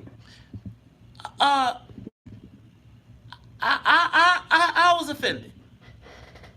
I am offended that once again we are marrying our issues to the brown community. And it is always a black person trying to claim this black-brown coalition. When is the last time you heard somebody brown say, what about the black people? Give me a time. Besides Sonia Escobar. And I find it disingenuous in that it sounds super sexy, but it really, Todd, I feel like we're being used as cannon fodder again. Why? Tell me what neighborhoods that black people and brown people live together and the black people and the brown people are having parties and barbecues together. Tell me that when Latinos move into black communities, they don't look down on the black people. That they don't want the black folks around. So can you give me an example? No, I don't know. And then Todd, I think that Rep. Welch is ignoring the history of the quote unquote black-brown relationship in Illinois, in Chicago and Cook County particularly. Because when the Latinos got into power, their plan was not to coalesce with us. It was to make us bend the knee. Right. Remember HDO? UNO? All of those organizations? Not one time did they say black and brown. And when they had power, what did they do, Todd? Todd, how many times did HDO come to help you? Well, they helped me a lot. They help you a lot, cuz. Why? Because they wanted their jobs. Back those days. Okay. Well, and I covered the South Chicago, which had a good big chunk of the has. So my question now becomes, under what circumstances should black people and brown people be marrying our issues? I don't see the situation, and I'm gonna tell you, I was offended by the whole concept that they were comparing illegal immigrants to black citizens. I do. And I'm also tell you that until we reconcile the latest offenses of the Latino community against the latest assaults of the Latino community against black folks, ain't no black-brown coalition. Now, I'm going to tell you what's happening. What's happening is you got legislators who live in mixed districts who are concerned that the Latinos, right? If you live in a western suburb that is changing and it is becoming Latino, you got to do like Tia Maxine.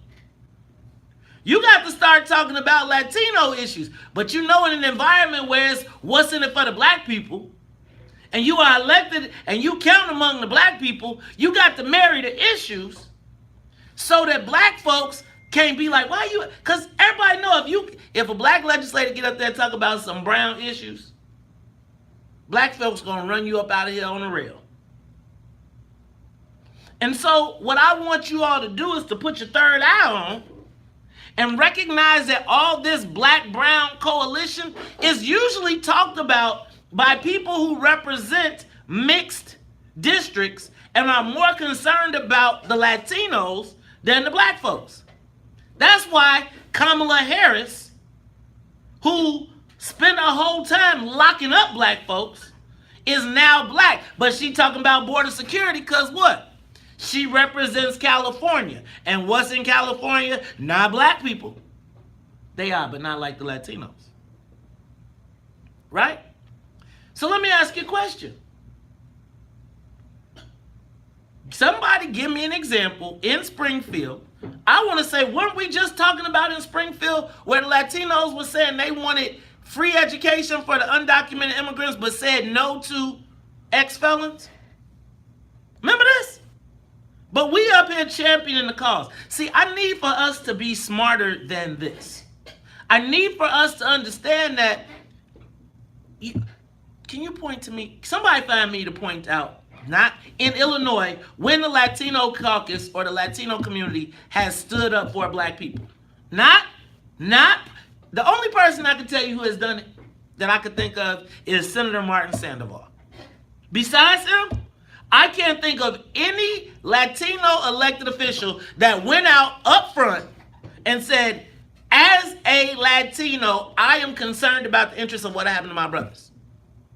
Not even your boy Chuy Garcia, who talks about Harold Washington all the time. Not even Louis Gutierrez. It's hard for me to jump on Chuy and Miguel de Valle because they were actually part of the Black Caucus when I was there. And you see what happened since then. It's the Talk of Chicago, 1690, we'll be back. They took our stuff and then created their own and then said, forget y'all, we'll be back. May is Health Awareness Month. Fact, vitamin C is necessary for the...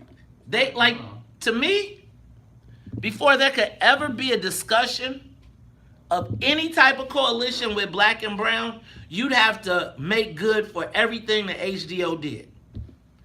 Like, to me, if you're going to have a black and brown coalition, then we got to go and say, he got to go, he got to go, he got to go. We ain't having no conversations with the people who decimated our community.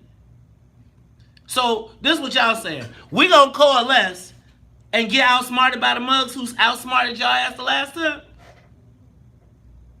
So this bill, as I read it right, but what you're saying is they put on immigration portion to help get it passed. They don't. They didn't start out that way. Right. No. They sponsored a bill to get it to provide. They sponsored a bill to make sure that MAP grants went to undocumented immigrants. Oh yeah, I remember that. Yeah. And then, but that was a Latino sponsored bill. That's separate from what Chris is doing, right? Chris is trying to do put a black member on the board. But the fact of the matter is, right? So Chris's thing is that gives him his black street cred, right? So if you do that, all of us are gonna be on top of him for, man, Chris Welch demanded that a black person be on the board of every Illinois company. Now, first of all, I'm with it. I'm with it too. But at the same time, that same thing, it's really so that you can really push the Latino agenda. So what you got really happening right now is you got all of those western suburbs that are all Latino. They're all Latino. And then you have a coalition of legal, ethnic white minorities, and black people plugged. The west suburbs are essentially what the west side was 40 years ago, where the committeemen and the people running it ain't the constituents. So what they do is they service, right? So you represent an area that's rapidly turning Latino.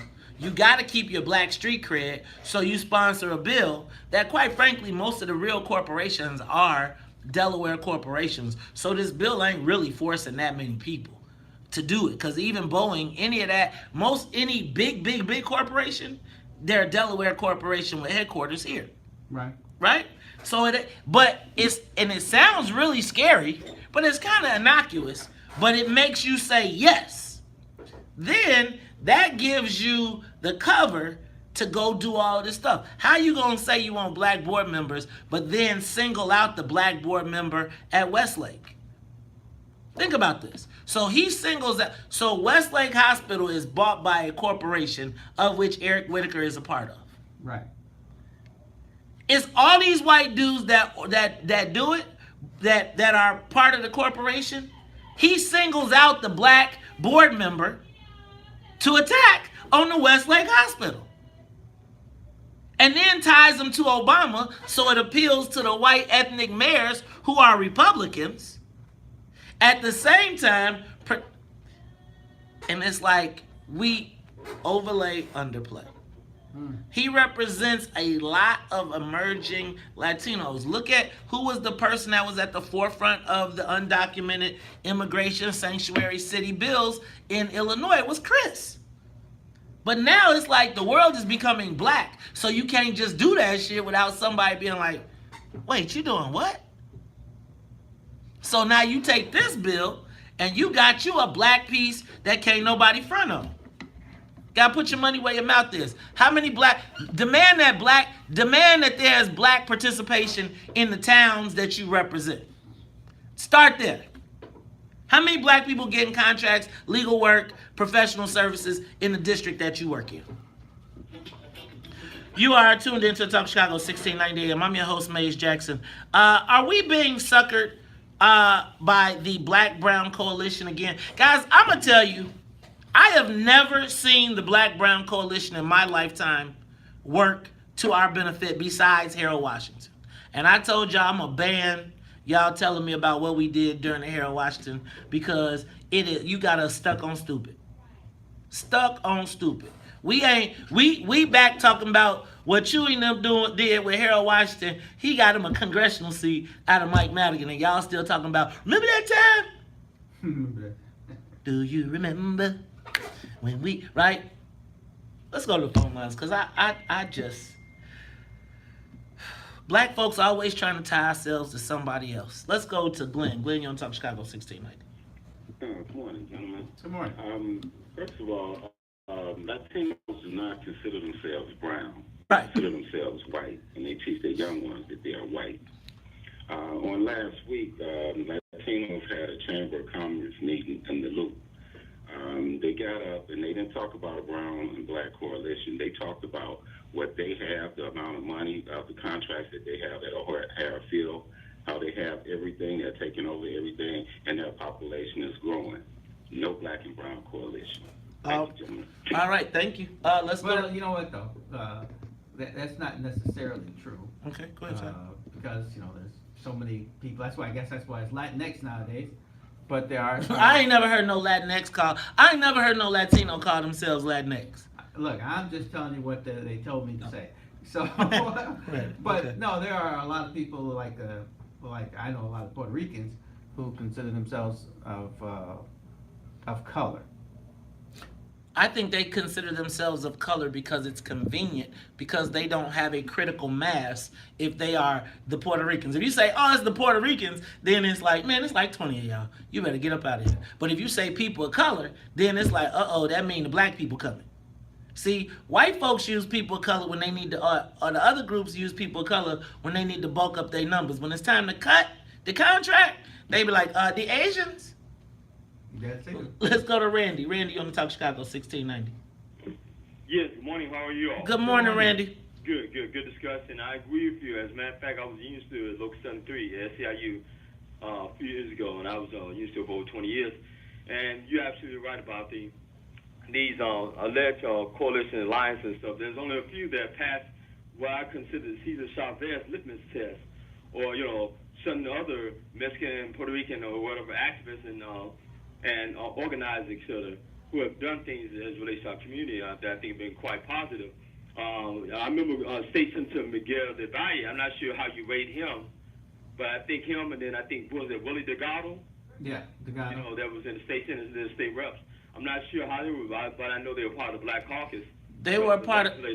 Let me say this, Randy. Sure, and I just want to respond real quick. I'm not going to hold you too long. Go ahead. I'll hold on. Well, no, you go ahead, because I want to. Well, let me back up. Miguel de Valle and what was his name? What's the other one? Willie Delgado. Both of them got into the Black Caucus, learned the rules, and then left and started their own caucus, and then started taking pieces of the pie. They never said, okay, thank you, and we are going to be your little brothers, or we going to work together. They went and created the Latino Caucus, created the Latino Caucus Foundation. Now they sitting on $1 million every year that they giving away, and what we got? Yeah, absolutely correct. I mean, when it comes to that, much of what you said is correct. And that's been experienced. See, the problem I have is that, and I talk about this a number of times, is that there's an element within the Mexican community that's called Tío Tacos. They're like the Antimamas and Sambos of the Latino community. They go along with the gringo, the white man, and they've done this over the years. And as a matter of fact, the white Caucasians use them as kind of a buffer group. So and that's that. I'm sorry, Randy, I gotta let you go. That's what HDO did. But there's a lot of people, when the choice is to align with black people or align with the white guys, the Latinos don't choose to align with us. They choose to align with the power. And so my thing is, stop marrying us to anybody. If it's a black and brown coalition, that's today. If it's a black and brown coalition, if it's a black and white coalition, a black and Asian coalition, it is for our purposes. But we are not going to be married to nobody else. Let me go to the curmudgeon one more time. Come on. Brownsville curmudgeon, Harold Lucas. What's up, my brother? You know, I got a historical perspective of Chicago as a native son, right? So give it to me in 60 seconds. Blacks and Latinos in action. Back in the 80s, we closed down, I don't know if it was the 80s or late 70s, early 80s, we closed down almost all 4 doors of Sears Tower with a group, when Gutierrez was walking around in T-shirts and gym shoes. And we brought Harold Washington introduced Sanctuary City, right? Sanctuary City has been the bane of black people in Chicago. And they have particularly used black people to displace us with Hispanics. So take a ride from 47th to 79th on Kedzie Avenue. You see all Hispanic businesses turn back east, and you'll see the demolition of the black community coming back east. And you will see Hispanics systematically moving in. Daley, Emanuel, and Obama brought Sanctuary City as a destabilization tactic to get us out of prime real estate on the south and west side of Chicago. I gotta stop you right there, brother. Look, May is Health Awareness Month. Did you know, as much as possible, eat raw vegetables, fruits, etc. Raw, unpeeled fruits and vegetables provide greater benefits than when peeled and or cooked. Now, this healthy tip is brought to you by Resurrection University. See what Res U can do for you? Start your career now at Res University. Wait a minute, you want me to eat a banana with the skin on? Oh, the peel too? We'll talk about it more when we come back to Talk Chicago. The Talk of Chicago. So, my point is not the shade of Chris. My point is understand when you are being a part of political theater, right? When you are being a part of political theater, then the premise becomes,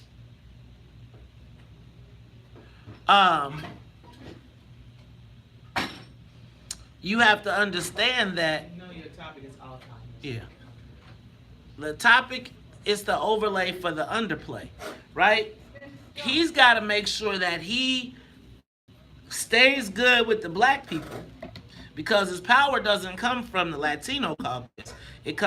Power comes from being black. But at the same time, the district he represents is rapidly becoming Latino.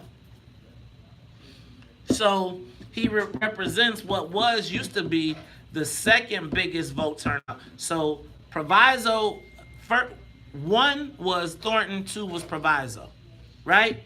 Quite frankly, Proviso, while there's a committeeman, the Proviso also has a lot of Republican and white mayors, the Melrose Parks, the Norwich, all of those places. And so what happens is you gotta find, what essentially happens is he's got to figure out a way to appeal to those people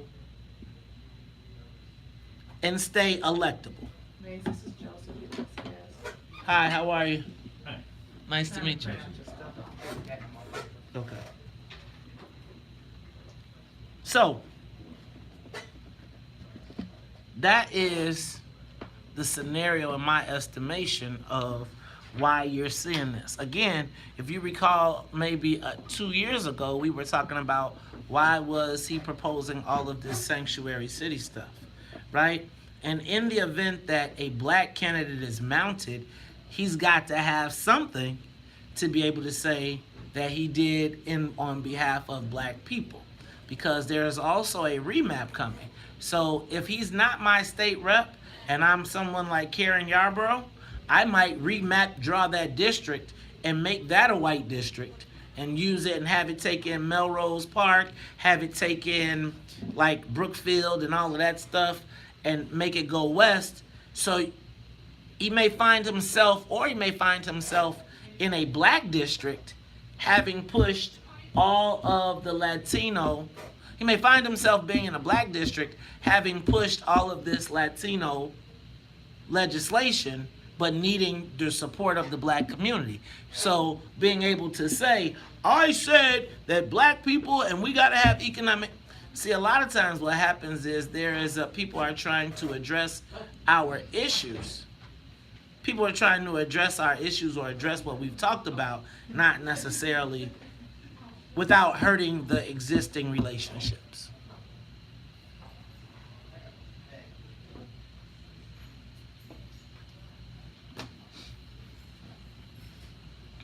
So, again, right now, my guess is in that district, he might be vulnerable.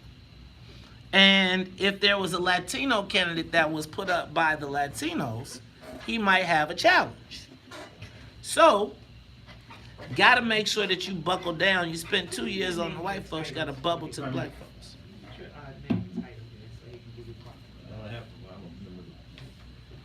it is.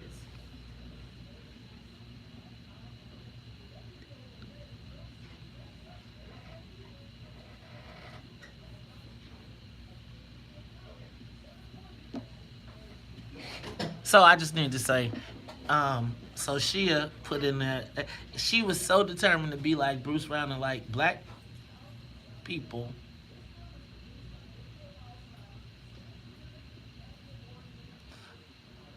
Yeah. Goodness. Thank you much.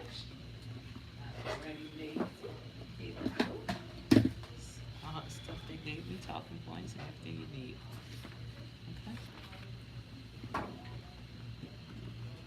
Okay. This is at the same time as our movie. That's your boss. Said, yeah, come on. Did you see that? What she put out there?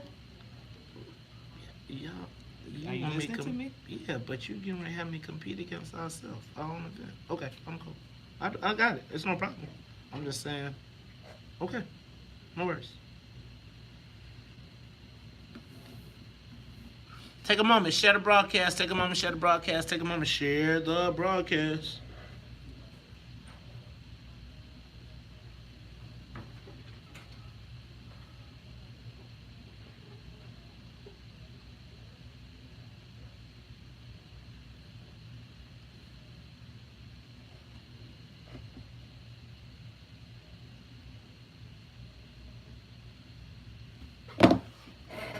All right, y'all. Also, don't forget, this is our short day.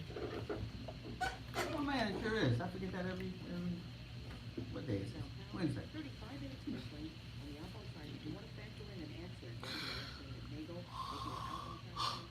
Oh, take a moment, shut the broadcast. Oh. Gray skies are gonna clear up. Put on a happy face. Where's that come from? I think I saw it on some TV show. I think it's Bye Bye Birdie. It's from a musical. Is it from Bye Bye Birdie? Is Bye Bye Birdie the story about Elvis? Yeah. My son was in that play. They did that play for the 6th grade play. Really? Yeah. And I was like, is Elvis a child molester? I was, because I was like, wait a minute, he's in the army, she's a teenager. And their parents were like, yeah, this doesn't sound very right. Wow. Rise and shine. I'm saying,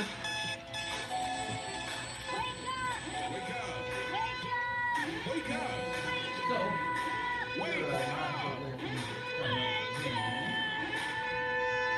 Rise and shine with the WVON Morning Show. Wake up, wake up, wake up. Featuring Maze Jackson. do you understand the words that are coming out of my mouth? The WVON Morning Show. Wake up. Wake up. All right, y'all, get ready.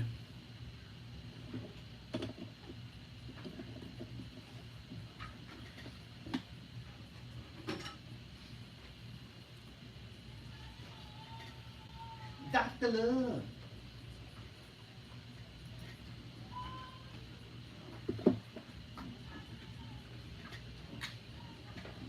Oh, love, Dr. Love. Dr. Love. Dr. Love.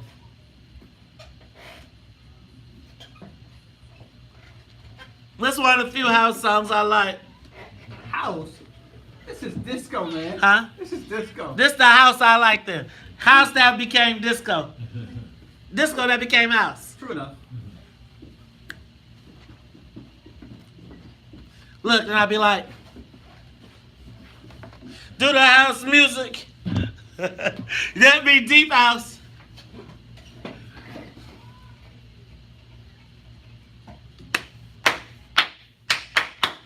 Oh, Dr. Love, Dr. Love. Dr. Love.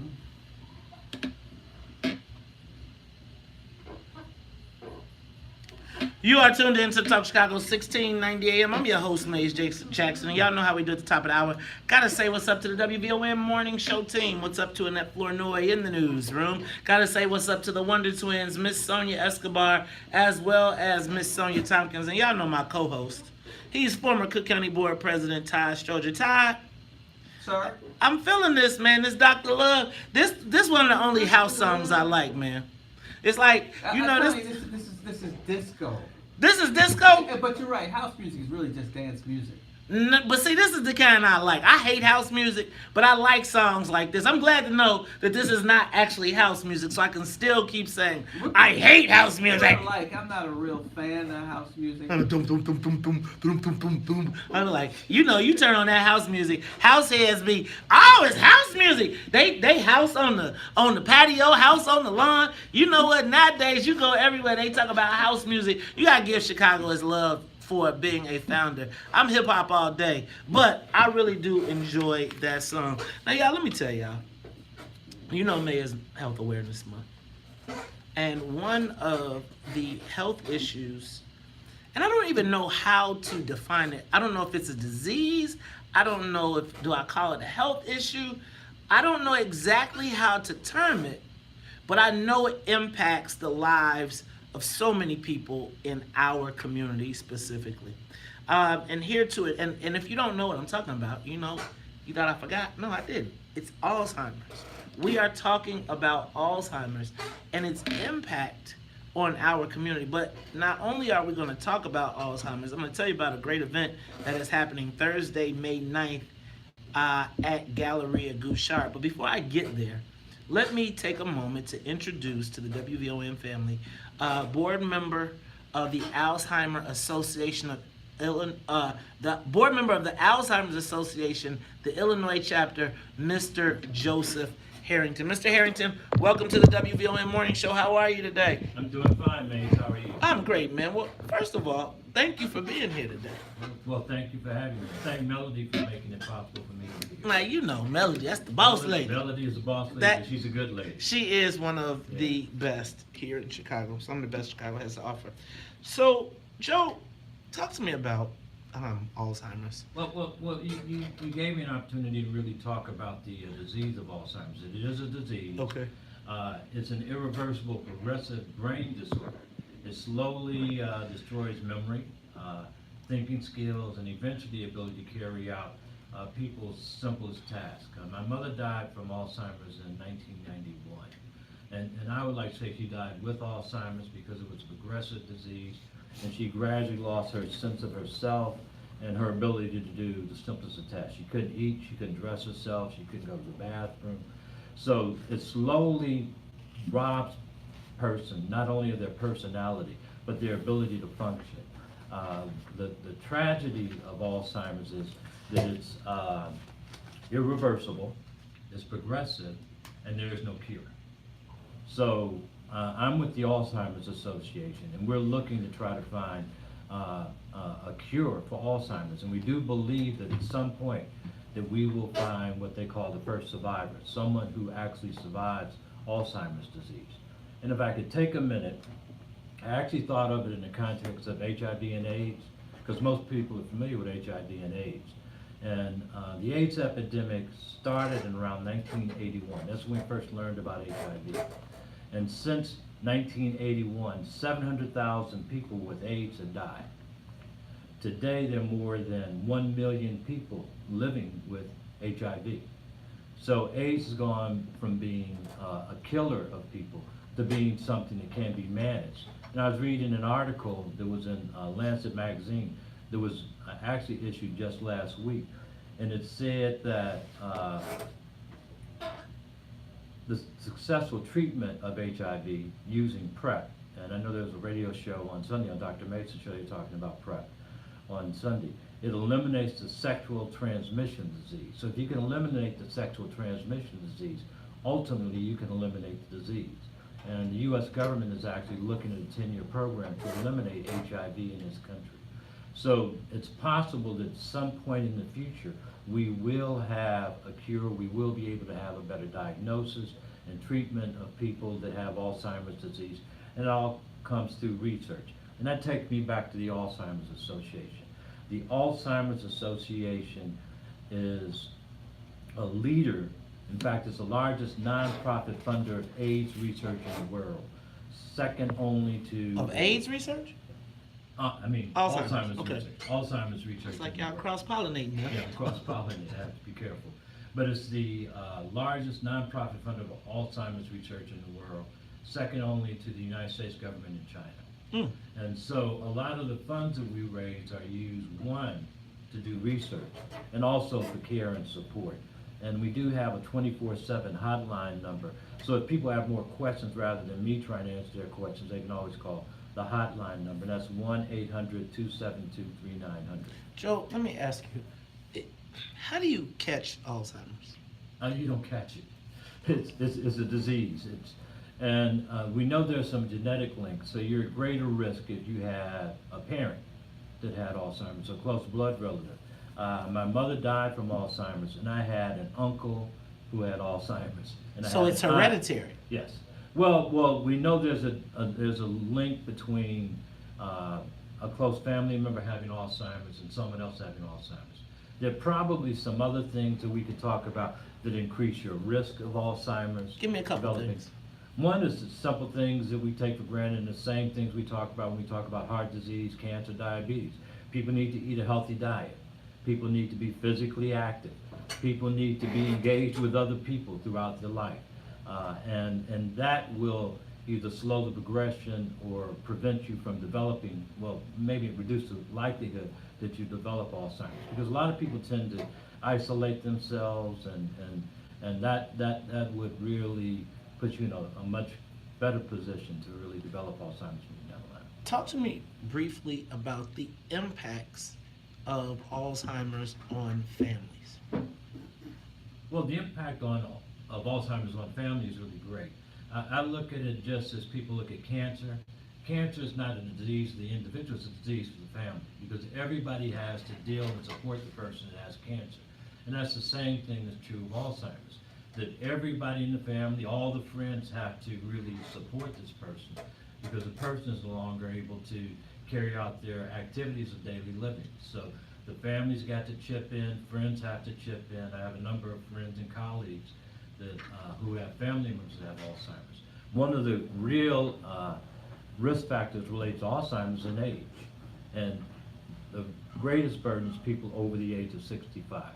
So once you hit 65, which I have, you're at increased risk of developing Alzheimer's because it's much more likely to people as they get older. And tell me like what's the earliest we've seen onset? Well, they have something they call early onset Alzheimer's. That could occur when you're a young individual. I mean, it could occur possibly as early as your 20s. But I have a friend who lost his wife to Alzheimer's. She developed Alzheimer's when she was 50 years old. Let me ask you this, Joe. Are there signs? So so I'm gonna ask you, are there signs? The reason I ask is because my cousin, his short-term memory is gone.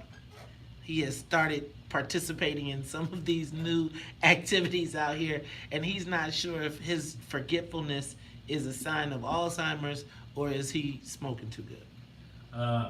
Well, that could be a sign of Alzheimer's, but it could be a sign of something else. Alzheimer's is a form of dementia. There are other forms of dementia, but it's the most common dementia. And short-term memory is the first thing that people tend to lose. But there could be other things that cause it. We're blessed in the city of Chicago. We have 2 nationally recognized Alzheimer's centers. Northwestern has one, and Rush has one as well. And so if people were concerned, they need to get an assessment to determine if in fact it's Alzheimer's or if it's something else. My uncle that had Alzheimer's, he had an interesting term for Alzheimer's. He didn't call it Alzheimer's disease. He would tell me when I would go visit and said, you know, I got this old timer's disease. I can't remember anything. And so one of the problems is as people get older, you're going to lose some short-term memory. And you don't want to mistake somebody that's just got some memory loss for having Alzheimer's. So it's really something that can be diagnosed now, and you need a clinical assessment to make sure whether or not it's actually Alzheimer's. So you guys have a big event coming up actually tomorrow night. Tell us about it. Yeah, Gallery Guichard, Thursday, May 9th, which is tomorrow, 6 to 9 p.m., Gallery Guichard. We're going to have live music, some great food. Catering Out of the Box is doing the catering. This is the 3rd year I've done it. There's a diet that's called the Mind Diet. Uh-oh. And it's supposed to be helpful in reducing your risk of Alzheimer's. It's a combination of 2 evidence-based diets. One is called the Mediterranean diet, which a lot of people have heard of. And then the other is called the DASH diet, which not a lot of people have heard of. But the DASH diet is a dietary approach to stop hypertension. And both of them have been proven to help, one with hypertension and the Mediterranean diet with heart disease. Where do people get tickets? I'm writing those down. Where do people get tickets? Well, you can get tickets by going online. I'll give you the chapter web address. It's www.alz.org/Illinois. That's www.alz.org/Illinois. All right, and tomorrow, Galleria Guichard, what's the address? Can they walk up and buy tickets? Yeah, you can buy tickets at the event. Okay. Yeah. Where? Tickets are $50 a person, $80 an individual. A couple. $80 for the couple. $80 a couple. Yeah, and we're going to have live entertainment, like I say. There's going to be some interesting foods, and we'll have plenty of stuff for people to drink, which may affect their memory before they leave. Make sure it don't affect your driving skills. Right. Hey, y'all, let me tell you what. WVON May is Health Awareness Month, and we have got to do right by our health. That was just Joe Harrington. He is with the Alzheimer's Association, the Illinois chapter. They've got an event tomorrow, Unconditional. It's Thursday, May 9th. That's tomorrow at the Galleria Guichard from 6 to 9. Tickets are $50 per person, $80 per couple. 1-800-272-3900. If you have questions, you can also go to www.alz.org/Illinois. Look, y'all, this is the time. This is the time. We got to wrap it up, but I'm going to tell y'all Brian is asking, are there any cures? There is not a cure yet. That is part of why we got to fund the research. We've got to fund the research for our own people. And I thought I've been hearing things. My grandmother, she had Alzheimer's. She was 96. She didn't get it until she was more like 93 or something. Oh. Yeah, one of the real challenges is we are more likely as African Americans to develop Alzheimer's and less likely to get it diagnosed because people mistake it for other things. Yes, like I got a file cabinet. I'm like, man, I can see that file. I just can't open it. All right, y'all. That is Mr. Joseph Harrington. Look, we got to wrap this thing up because we have, today is Urban Business Roundtable download, so we got to get out of here early. I just want to say this, y'all. We still did not come to an answer on black success. What does black success look like in Illinois? And I'm going to say... Let's ask one more person. What does Black Joe... Actually, Todd, I don't have time to do it. Oh, I don't have time because I got to wrap up. But I want you to think about that from the standpoint that every answer told me about why we don't have black success, what were the factors that were part of the lack that we don't, and gave me examples of the fact that we don't. But we still were not able to clearly define what black success is. And taking a page from the book that says, if you can't see it, you can't be it. Well, if you can't see it, then how are we ever going to be it? I'm going to say you're black success in the modern age. I like to think of the modern age because I can think of things in the past. Well, I'm going to tell you, as a person who's living in the modern age, who has a child in college and one headed there, that ain't success. I ain't successful yet because I'm still trying to figure out how I'm going to pay for their current life, not their life after me. Yeah, I can venture a guess or a statement. I was with a good friend of mine earlier this week, Tim Black, and I'm sure a lot of people know who Tim Black was. He's speaking to a group of ministers. And one of the things he talked about is there was a time, and this was in the 40s and the 50s, where money circulated in our community 3 times. If somebody spent $1, it circulated in our community 3 times.